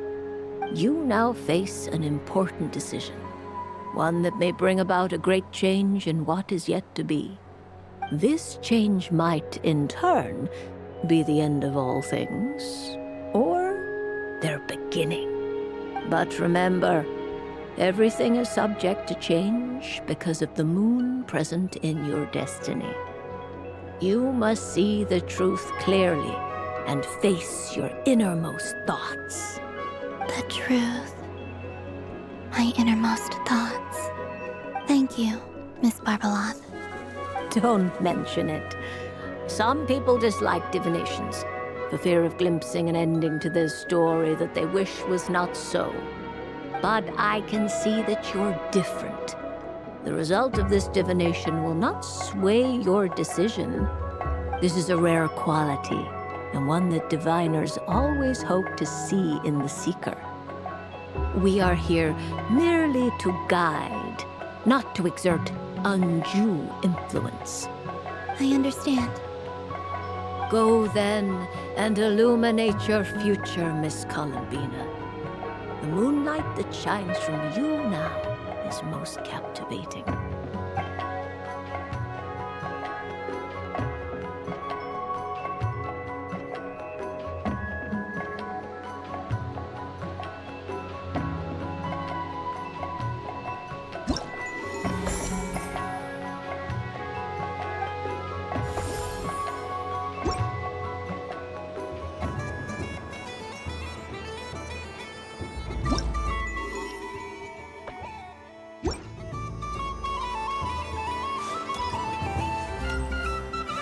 What's this?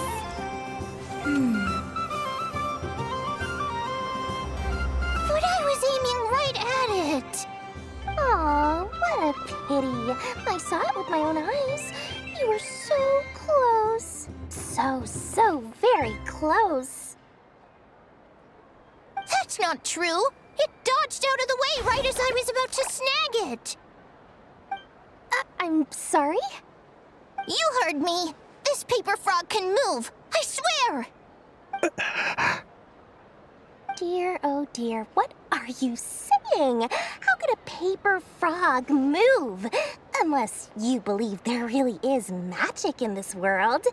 But even if I, the mere humble merchant that I am, knew such magic, surely I would not use it on a paper frog. I'd sooner give Mora legs, so it could walk right into my purse. My dear, dear customer, why not have one more try? This time I'll give you 12% off, a very generous discount for one of my most regular customers. Just think about how much experience you have under your belt now. You're sure to win the next one. Darn, I used up all my coins. I'll be right back. Just gonna fetch some more from my house. Take your time, but don't take too long.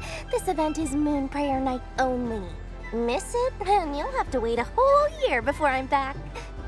Next customer, please. Welcome.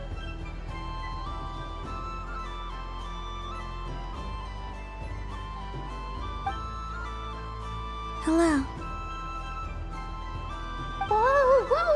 What's this big one doing over here? How do I tell my employees not to go running around this time? Shooting them a glance won't work. I haven't known them long enough. Dory? Why, hello there, Miss Columbina.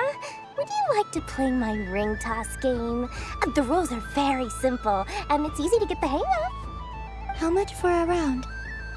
Oh, first time's free. Not a single Mora. After that, well, we can cross that bridge if and when we come to it.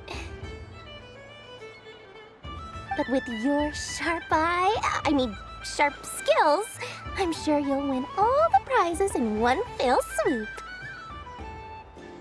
That was an obvious enough hint for them, right? Right?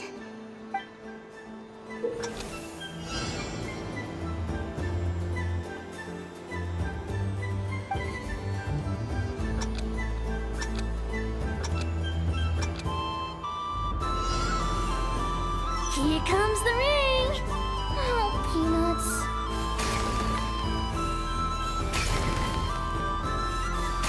Change tracks! Roselle, should we move or not? Just a tiny bit. All right, then I'll... Oh, sugar plums, not the clock hands. How do I move the legs again?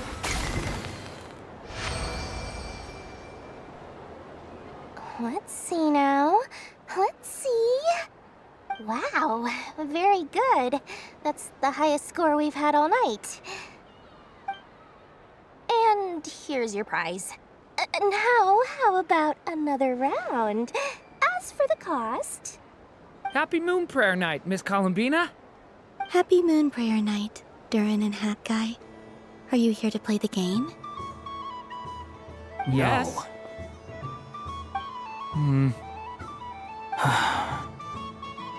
You said we were just coming here to say hello. I did, but then I recognized a few more people as I got closer. Do my eyes deceive me? Is that... It's our little dragon! He's all grown up! Someone's popular. Well now, since you came all this way, why don't you try out this lovely game we have going? First try is free! He'll have a go. I'll pass. It's only one free try per customer. You can't give your try to him. I'm aware. How has Elder Almond been lately? He's in great shape. He goes for a run in the forest every morning to stay fit and healthy. He tried to go boat racing with Firecracker a while back, but he couldn't even make it onto the Lotus Leaf. Firecracker was in fits of laughter. How about you, little dragon? Can you still fly? Yes, I can. But you've become less chatty. Has growing up been tough on you? We call that maturity. You know, the thing people sing about. The knight wields a sword of stone to defend those hearts that are made of gold. Stone is very heavy. That's what keeps them from talking too much. That's awesome! I want to be a knight when I grow up, too. Ring, here I come! Ha! Oh, the hat-wearing man. I never thought I'd see you again. You seem more determined than when I saw you last on the train. If you say so. Oh, I do say so. The people you once helped see it clearly. It's because you are once again on the right track. May the engine in our hearts propel us to the station of our dreams. I can move! I can move now, Roselle! What are you doing, running into the rings like that? You got them all so quickly!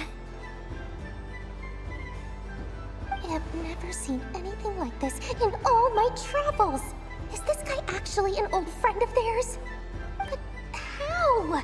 They're origami animals and clockwork people from a fairy tale. Getting to know them would be quite an arduous task, unless they share a hometown? I have to get to the bottom of this.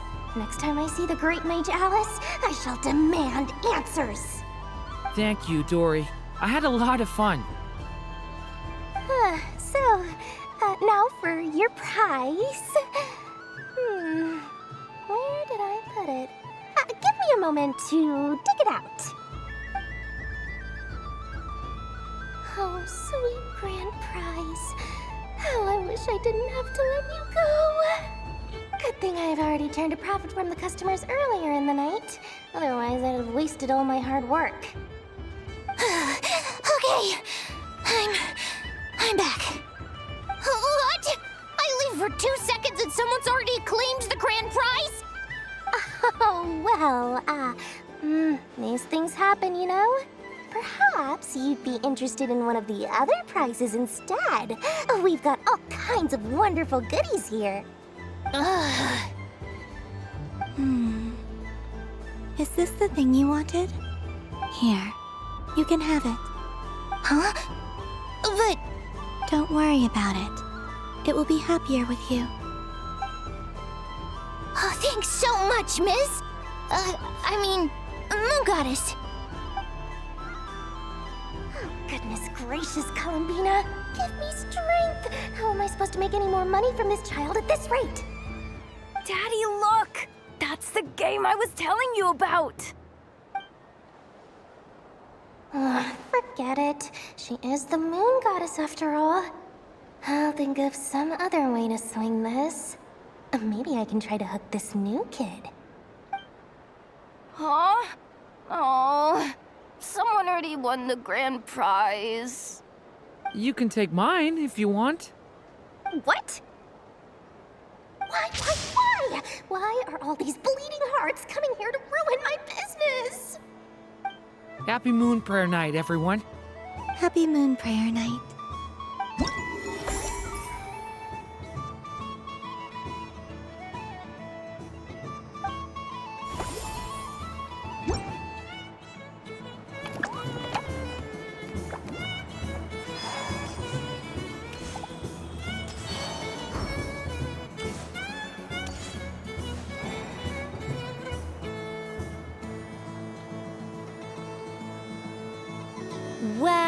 Well, look who it is.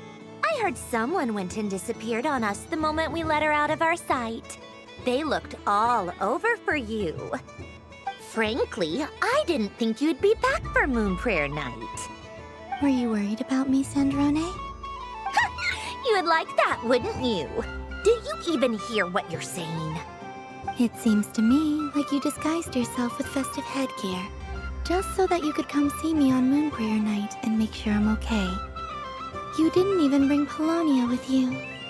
You? I thought you couldn't see. I cannot. But I sense the confusion of those around us rippling through the Kuvaki currents. Based on what I know about you, let me guess what you're wearing. Is it cat ears? Shut up! I'm here to protect the Fatui's interest in this territory. Running into you was pure bad luck. Really? But you were the one who asked Arlecchino to help everyone find my name. Columbina! Ugh! Just one more word, and I'll unscrew your vocal cords. It's Columbina hyposelenia now. Tell someone who cares. I've missed you, Sandrone. The whole time I was gone, I was thinking. I hope I get a chance to say some ugly words to you. Is that supposed to be a joke? Anyway, let's go play that game. What? You mean that frostfin whale? Yes. It's some kind of game where you get bitten if you step on the wrong tooth. Seems like fun. Who in their right mind would wanna...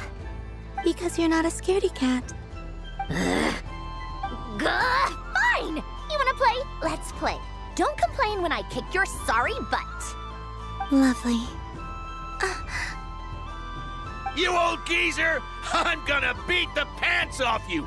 Just you watch! I almost forgot. Sandrone? What is it now? You'd better not lose, or I'm going to beat your head in. What? Allow me to demonstrate since I'm feeling so nice. You just step on the teeth, like this.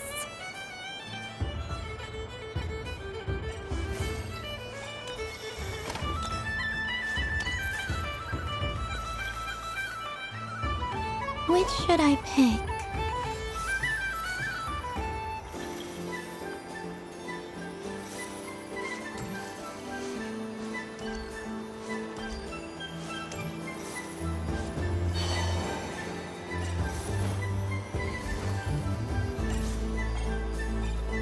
Your turn, Sandrone.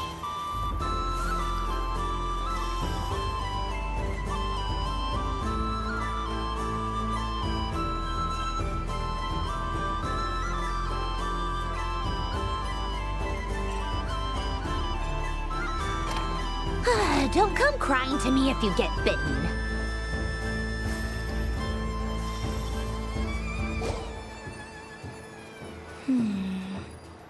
I'm getting a bad feeling from this one. Sensing there are less and less teeth remaining.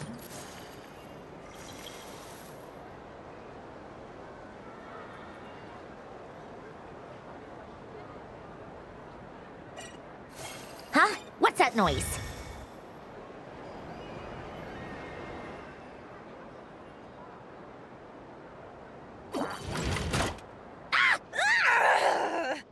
I think you might have picked a bad tooth, Sandrone.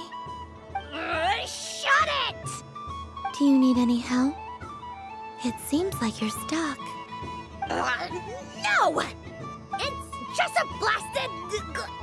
toy! How is its grip this strong? Stop laughing! All right. Well, you lost. So just like I promised... Hey! What are you doing? Are you seriously? Hiya! Why, you... Oh, just you wait! Rematch! Are you all right, Sandrone? That was quite a strong bite. Are your clockwork parts? Quit your fussing! I don't need it! All right. I'll go first this time.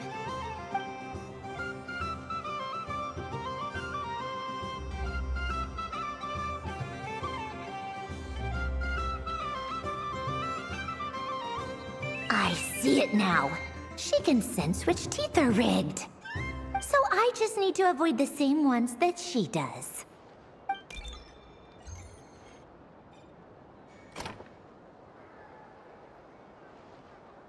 This one...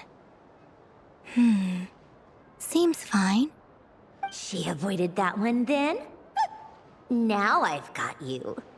All right, my turn.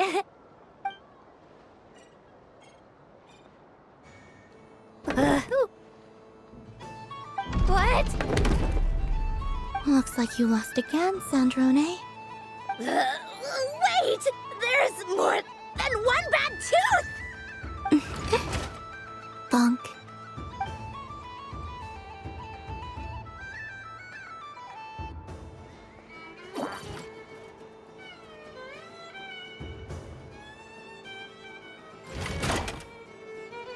Stupid game! What idiot came up with this? Are you alright, Sandrone? You said some nasty things just now. Oh, I'm peachy. Should I let you bonk me on the head as well? Ah, forget it! Come on, bonk away. It can be your consolation prize for losing so badly. I told you, forget it! Gah, you've always been so annoying. Singing right outside my door, inviting yourself to my tea parties, going AWOL. And now you're off to the moon or something. Of all my days with the Fatui, the times I spent with you, Arlecchino, and Rosaline, they were my favorite. I will not forget them. Just as I shall not forget this moment. We'll always be friends, no matter where we are, right? Who'd want to be your...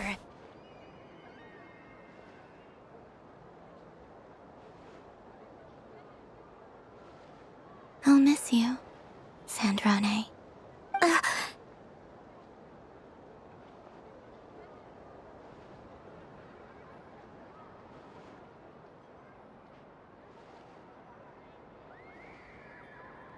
Goodbye, Sandrone.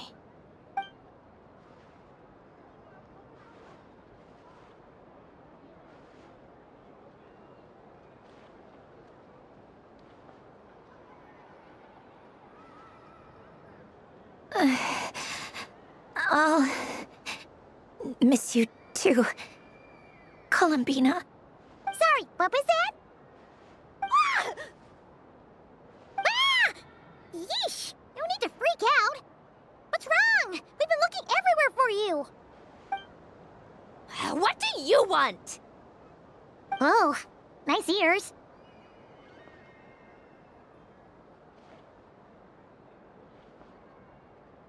What do you want? This! Huh? It's your turn to draw something. You're one of her friends too, aren't you?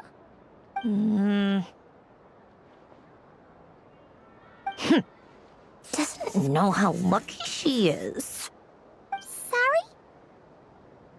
Nothing. I'm done. Take it. Oh, that was fast. Oh, and one more thing.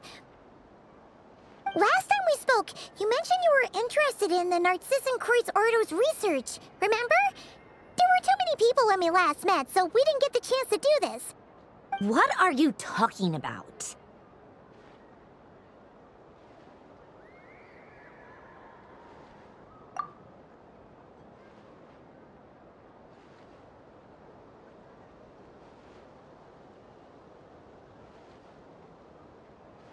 This is... Oh. Alain, Renee, and Marianne.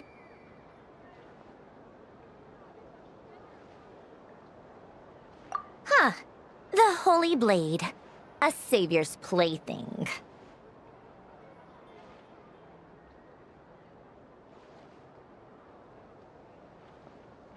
It's not about whether I approve or not. These people, they would sacrifice themselves for the sake of the world. Especially Alain Guillotin and Renee. That is something I would never choose to do. Still, I didn't know they had any pictures left from that time. If I'd have thought to bring a camera, I'd have... What? Yeah, of you being bitten by the frostfin whale and Columbina bonking you on the head. Tear it up! Now!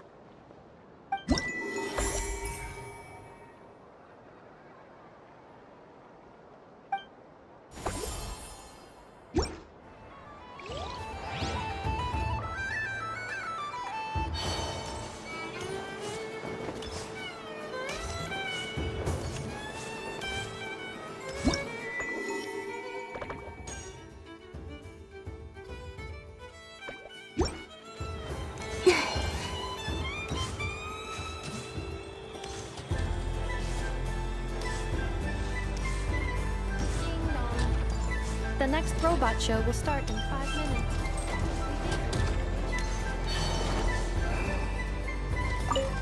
Aino is throwing a tantrum again. I believe it will take 3 scanning candy composition and ingredient ratios. Selection confirmed. I would like flavor profile simulates real crumb cookies with 27%. One moment, please. Done. Please sample this freshly baked crumb cookie, Miss Col.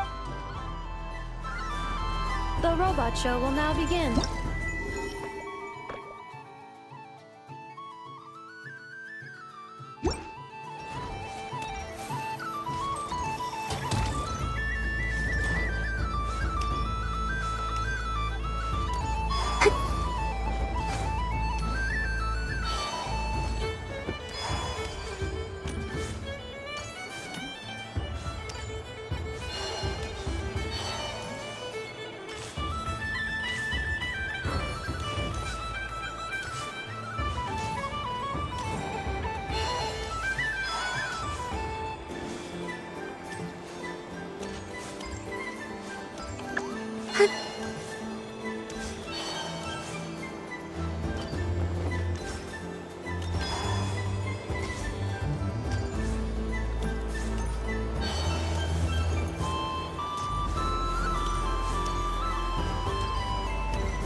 Days. I prefer sunny days. Ah, well, you are as warm as the sun itself, Moon Goddess. Very well. I believe your spirit animal has to be this most adorable chic badger. Wow! Thank you, Mr. Talking Magic Lamp. Have a very happy festival, Moon Goddess. Lance? That's you, isn't it? Shh. It's our little secret, my dear traveler in Paimon. Okay, sure, but why are you here selling sugar sculptures? Everyone celebrates in their own way. After gazing into the abyss and spending time around gravestones all year, what better way to relax than to see sunny smiles on the faces of the living? Besides that, I like to think of myself as a fair judge of character. I dare say matching personalities to confection suits me rather well.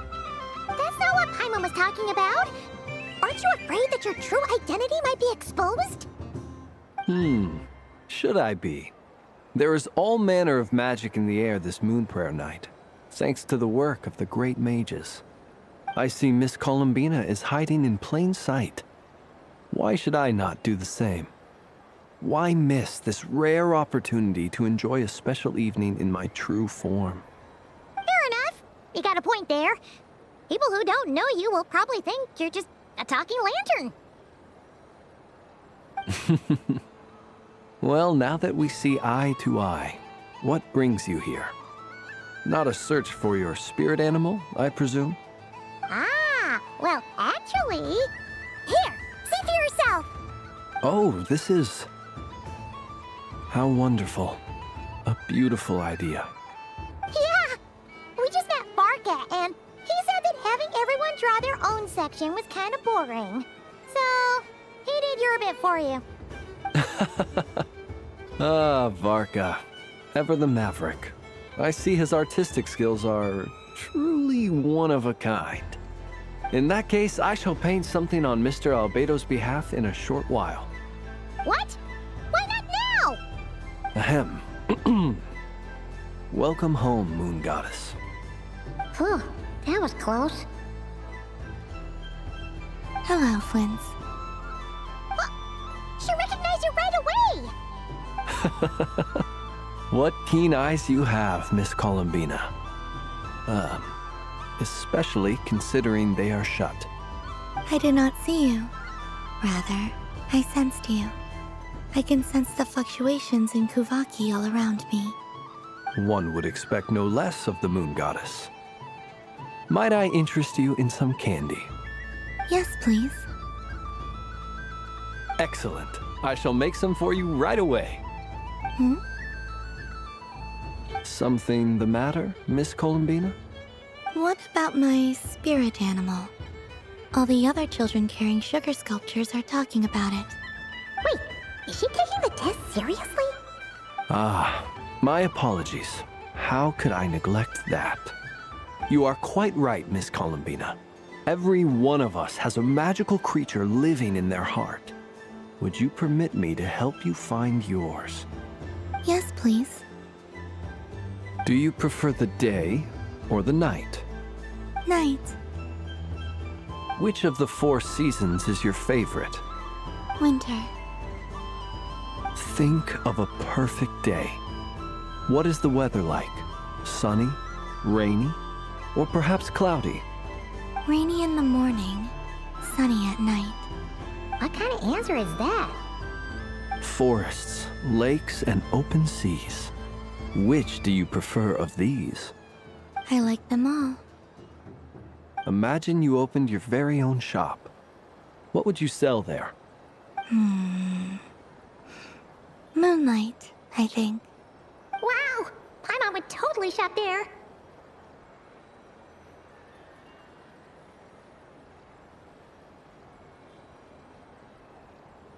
It wouldn't cost anything. You'd just need to visit. Aha! I believe I know what your spirit animal is. Here, for you. Oh, it's a Kohenki! Indeed. A free-spirited being with a deep love for all things here in Nodcry, who selflessly lends her aid to as many people as she can reach. It is the perfect fit for you, Miss Columbina. Thank you.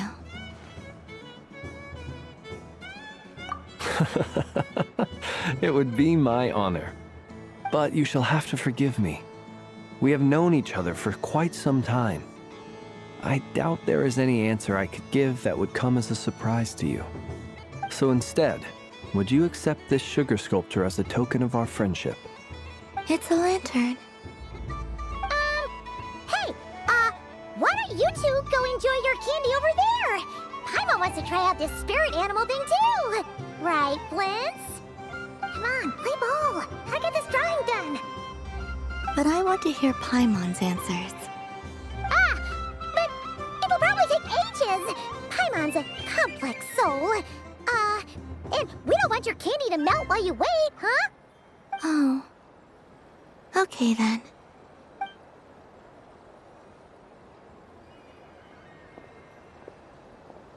Phew! Nice excuse, Lady Paimon. That was some quick thinking. Yeah, no thanks to you. A little help next time?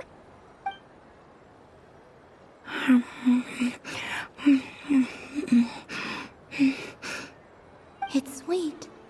Is that Lockaberry? This way! It's the candy-selling lantern! I'm coming! Of course. Traveler, maybe we can share?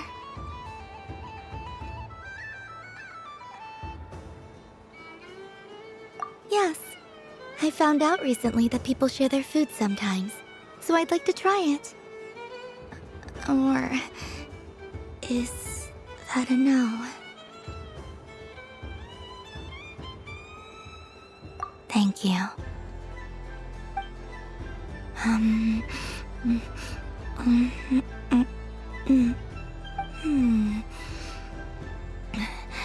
Yours is a little more sour than mine. Here, you try it. Are you sure? Amazing.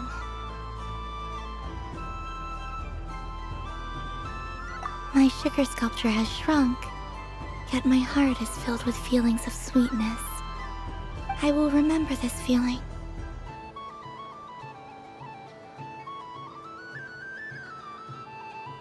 Sure.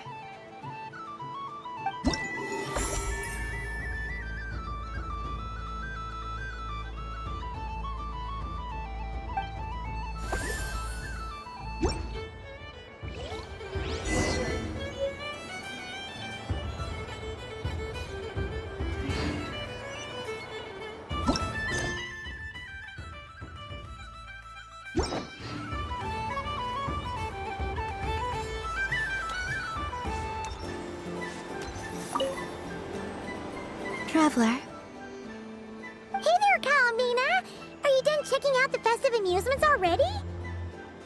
Are you sure you don't want to look around some more? You might not get another opportunity like this for a while. Right now, what I'd like to do is... Thank you. But I think I've had enough. I've made plenty of precious memories. Really? You're sure you don't want to have a little more fun out there? Yes, I am sure.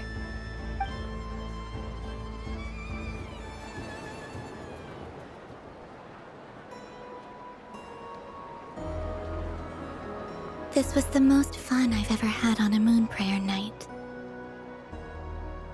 Everywhere I went, people were saying, "Welcome home," and there were friends at every turn. I only wish it could last longer than one night. Oh.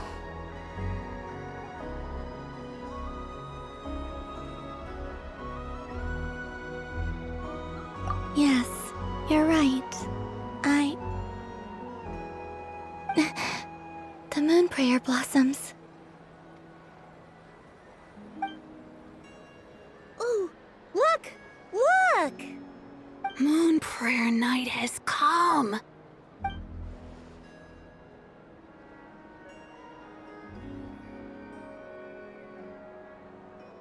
The moon.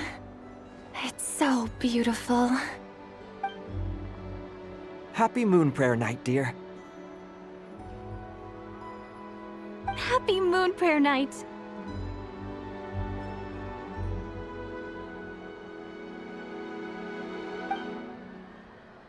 Happy Moon Prayer Night.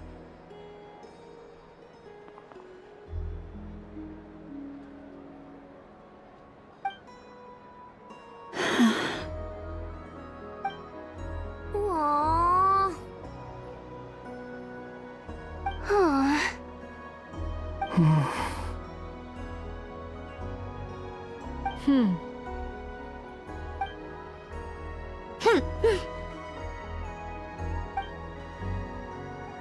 Time flies when you're having fun.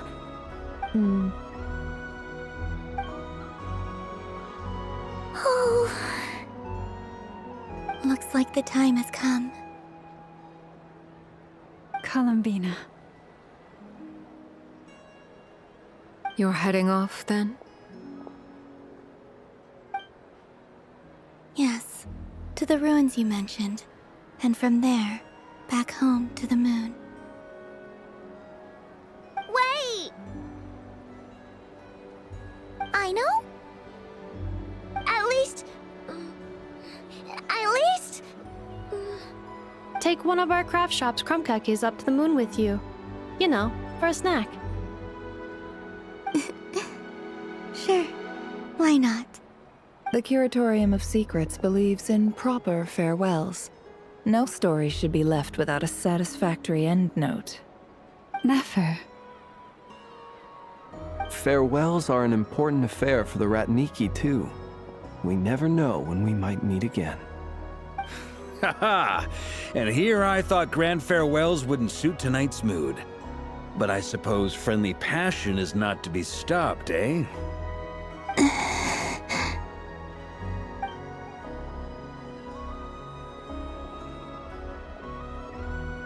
We made a little something for you, Columbina. Ta-da! What is it? A Moon Prayer Night greeting card with drawings by all of your friends. You did mention that you'd like a portrait done, so I took the liberty of creating one for you. I, meanwhile, did the portrait of Mr. Albedo, and Mr. Varka did the same for me. I mean, I think my work was pretty true to life. The picture of Ashru was my doing.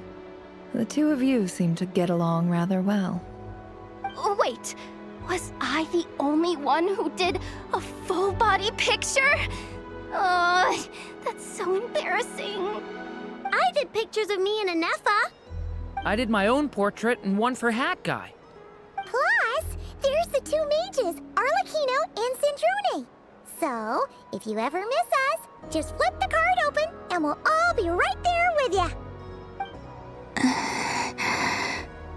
I don't know what to say. Thank you so much, everyone. This whole moon prayer night was more than I could have ever asked for. It is the greatest gift I have ever received. Llama, I figured it out. Figured what out? Remember how the Frost Moon Scions used to use milk as invisible ink to write hidden messages? That was a very long time ago. Oh, are you saying? Yes. When I miss you all, I shall use moonlight in the same way, to write words that only you can see upon the moon itself. Wow, that sounds lovely. Quite. But how will we see them? Simply open your windows on nights when the moon shines bright, and the moonlight will naturally flow towards the words I have written. That sounds most fitting indeed. Very true to form. I'll try to write them in places that won't disturb your sleep. I, for one, would sleep all the better for having read one of your messages before settling down for the night. Exactly. So don't worry about disturbing anyone's sleep. Just promise you'll write to let us know you're okay, all right? All right. I promise.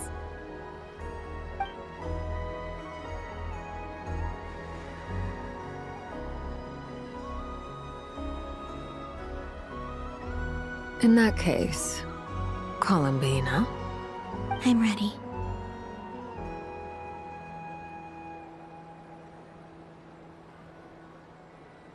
Very well. Let's go.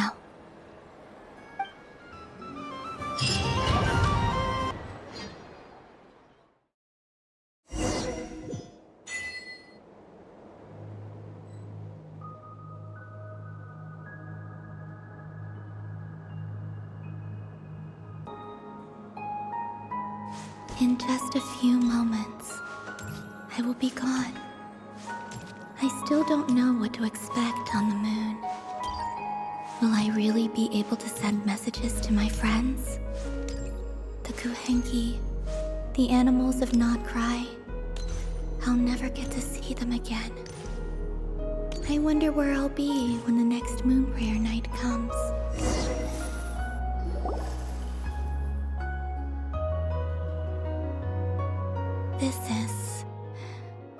This is where the people of Hyperborea used to communicate with the moons.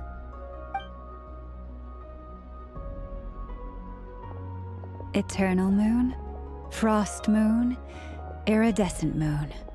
When the power of all three converge, the gate to the moons shall open. Moon marrow preparations are complete. Only the final step remains. I'm sure Nasha Town is livelier than ever at this moment. Yeah, it's a shame you couldn't be there for it, but it's now or never, right? It's fine. I'm more than happy with this. My last piece of luggage. My only piece of luggage.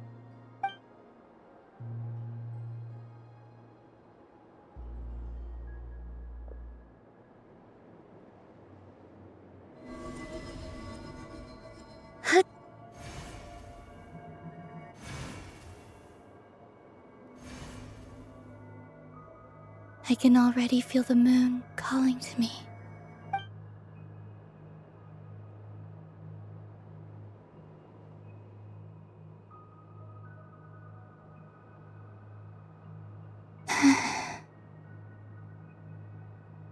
Your home lies on the far side of this light, Columbina. From now on, we will at last have a reason to pray to the true moon. Columbina. Yes? I'm listening. Be sure to come back and see us when you get the chance.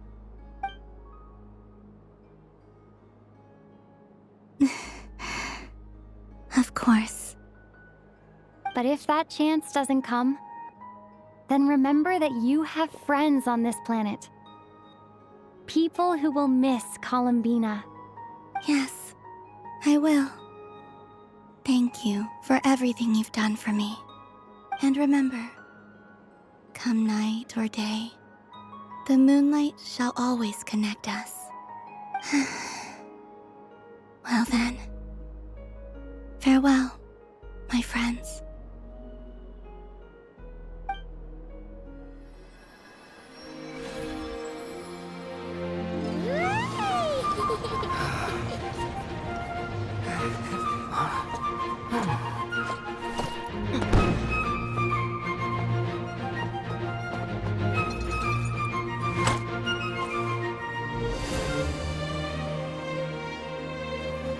Thank you. This was my happiest night in Teyvat. Farewell, Columbina.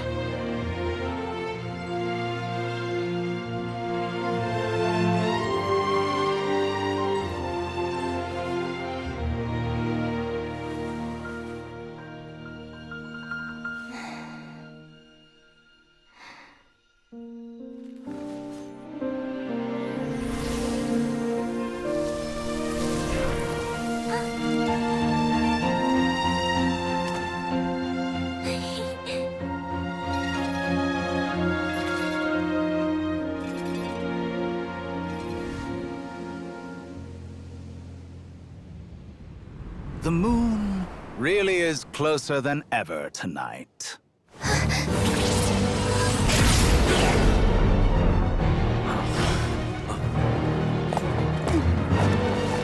Columbina. All 3 moons in one place. Time for one final experiment. Reason, life, death, time, and space. They all believed I would fail.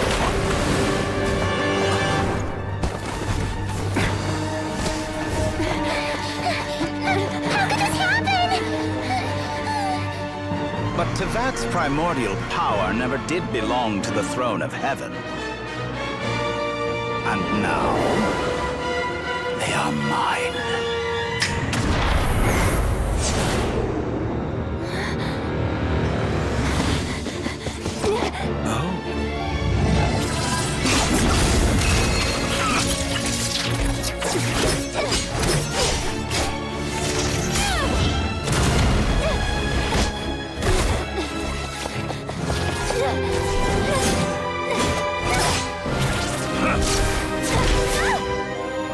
No, as long as I'm here.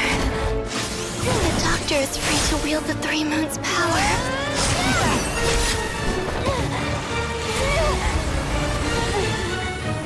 It's the only way.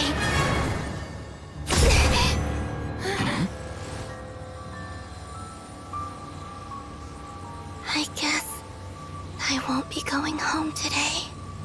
Columbina! No!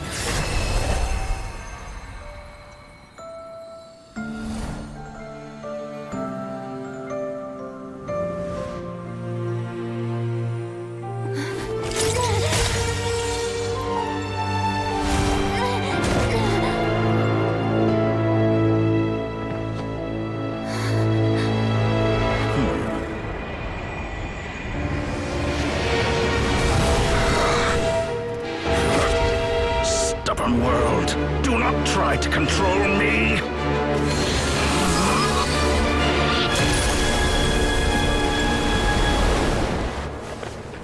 Columbina.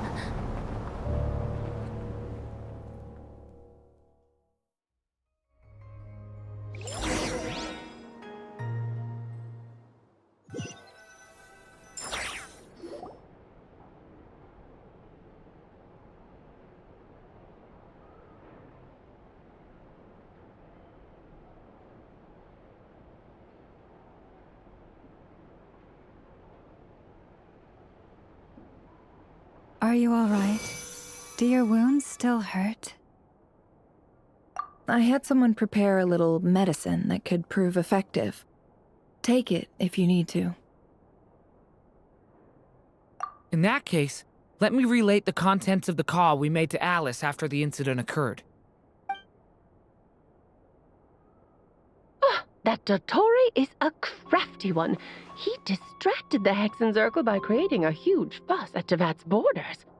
I'd assumed that the cause was an abyssal intrusion from the outside world, which in fairness is a rather common occurrence.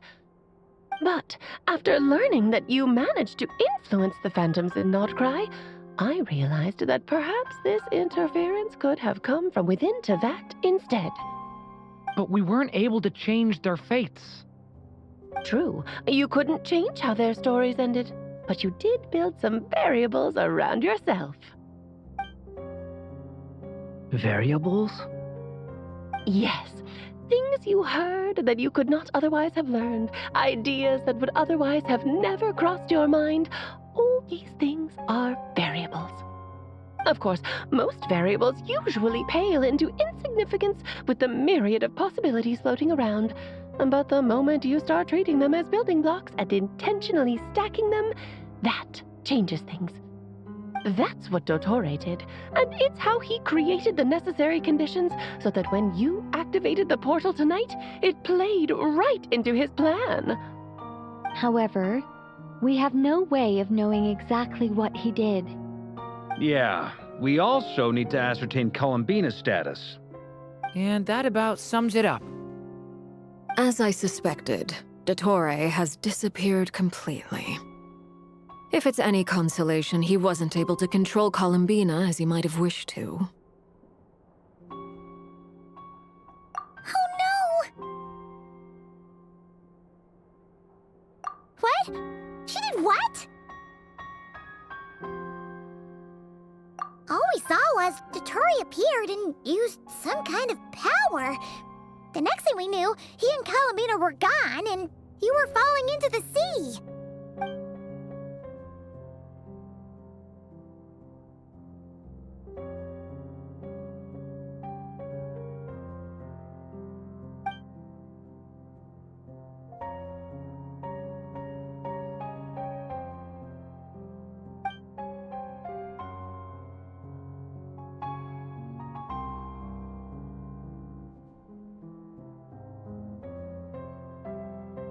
So, Columbina intentionally opened the Moon Gate and escaped into the same mysterious world as Rerir and Thalindis.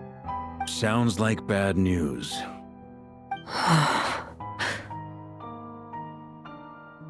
Seen in that way, the Trilunar Syzygy and Rerir's emergence, Dottore might have been pulling the strings in both cases. According to Miss Alice, he is attempting to transcend his destiny and finish an experiment that only a god might complete. An utter lunatic. Wait a sec, where's Hat Guy? Seems like he'd want to be here for this. He took off with the Dodo communication device after we spoke to Alice. He said he had a hunch that he wanted to investigate by himself. The look on his face was terrifying. I've never seen him like that before.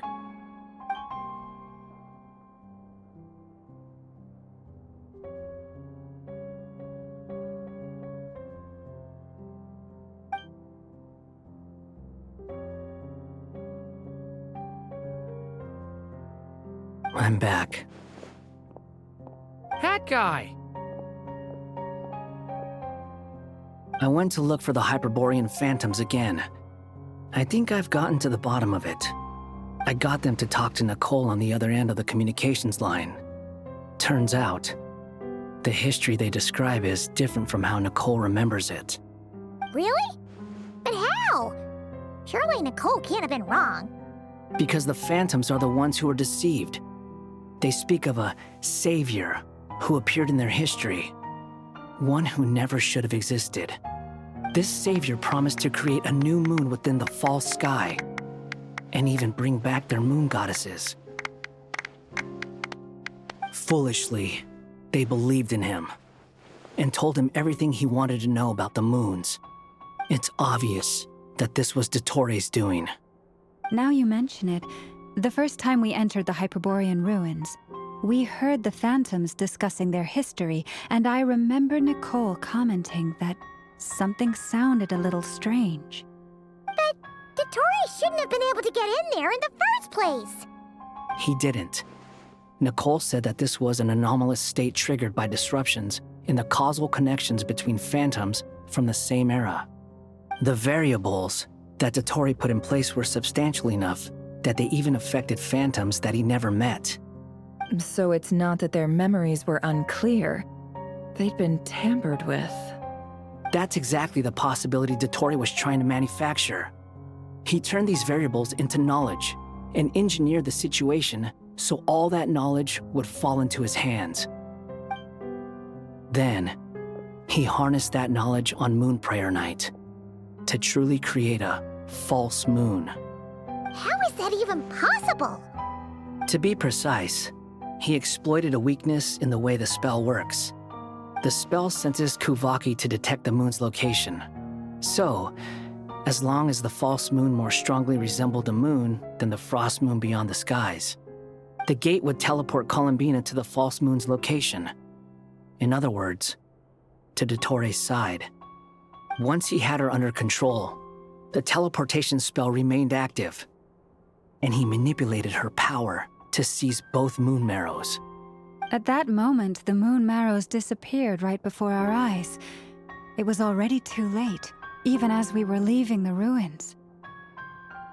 By then, Dottore had already amassed the power of all 3 moons. So, where does that leave us? What do we do now? I'd certainly like to know what Her Majesty thinks, now that the concerns I expressed to her have come to pass. But we cannot simply sit and wait for her to decide the matter. And in any case, it is not the Fatui Harbinger Damselette who sees us as her friends, but rather Columbina Hyposelenia. If, even in such extreme circumstances, Her Majesty will not lift the prohibition on Harbingers drawing steel against one another, then I will do as my heart demands. I will fight as Peruware instead. Oh, Arlecchino! Time is short, so I'll make the first move.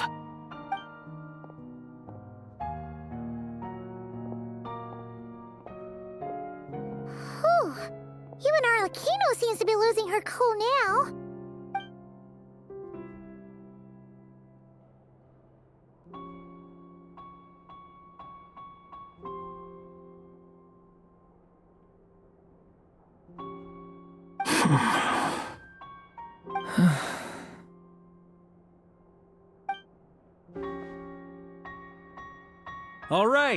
All right. Lose those dejected looks for a moment and let me get a word in. It looks bad, I won't lie. Very bad, in fact. So Dottore's pulled some real dirty tricks to gain the upper hand. For now. And yeah, it's to the point where even the mages say that his variables have affected destiny. I'm not so sure, though. Many have told me that Tevat's destiny is fixed, and that does appear to be the case. Well, what makes Dottore so sure he'll be the exception? And since he was able to stack these variables up, who's to say we can't do the same? You of all people should not be discouraged, traveler from afar. This isn't over yet.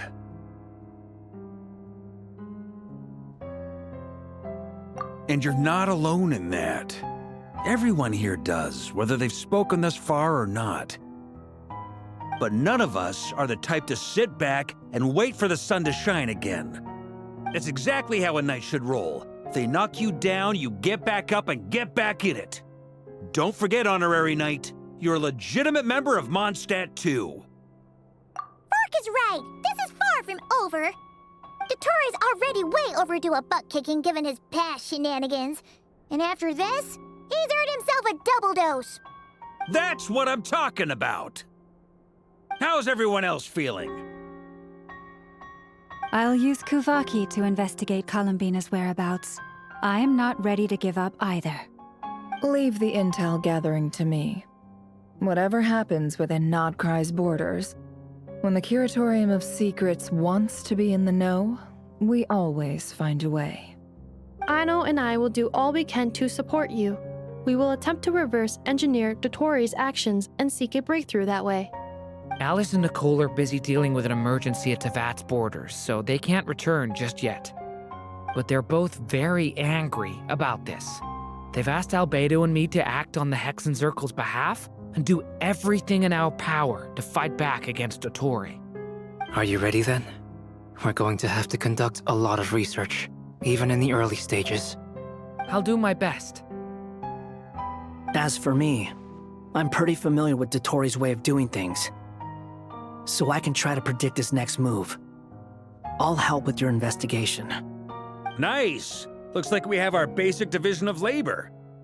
I'll get in touch with Flints and Itlua, get them to have a chat with their Starshiner. It couldn't hurt to bring the Lightkeepers on board as well. At the same time, I'll pass on instructions to the Knights present in Nodcry to assist the Lightkeepers and other organizations in ensuring the safety of those living here. Yeah! We'll show him! That's it then. Good luck, everyone.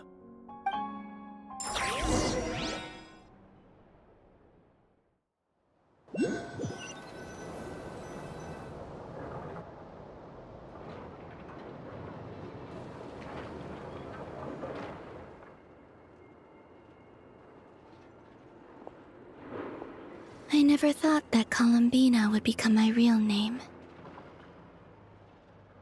It went from being a Fatui code name to something my friends call me.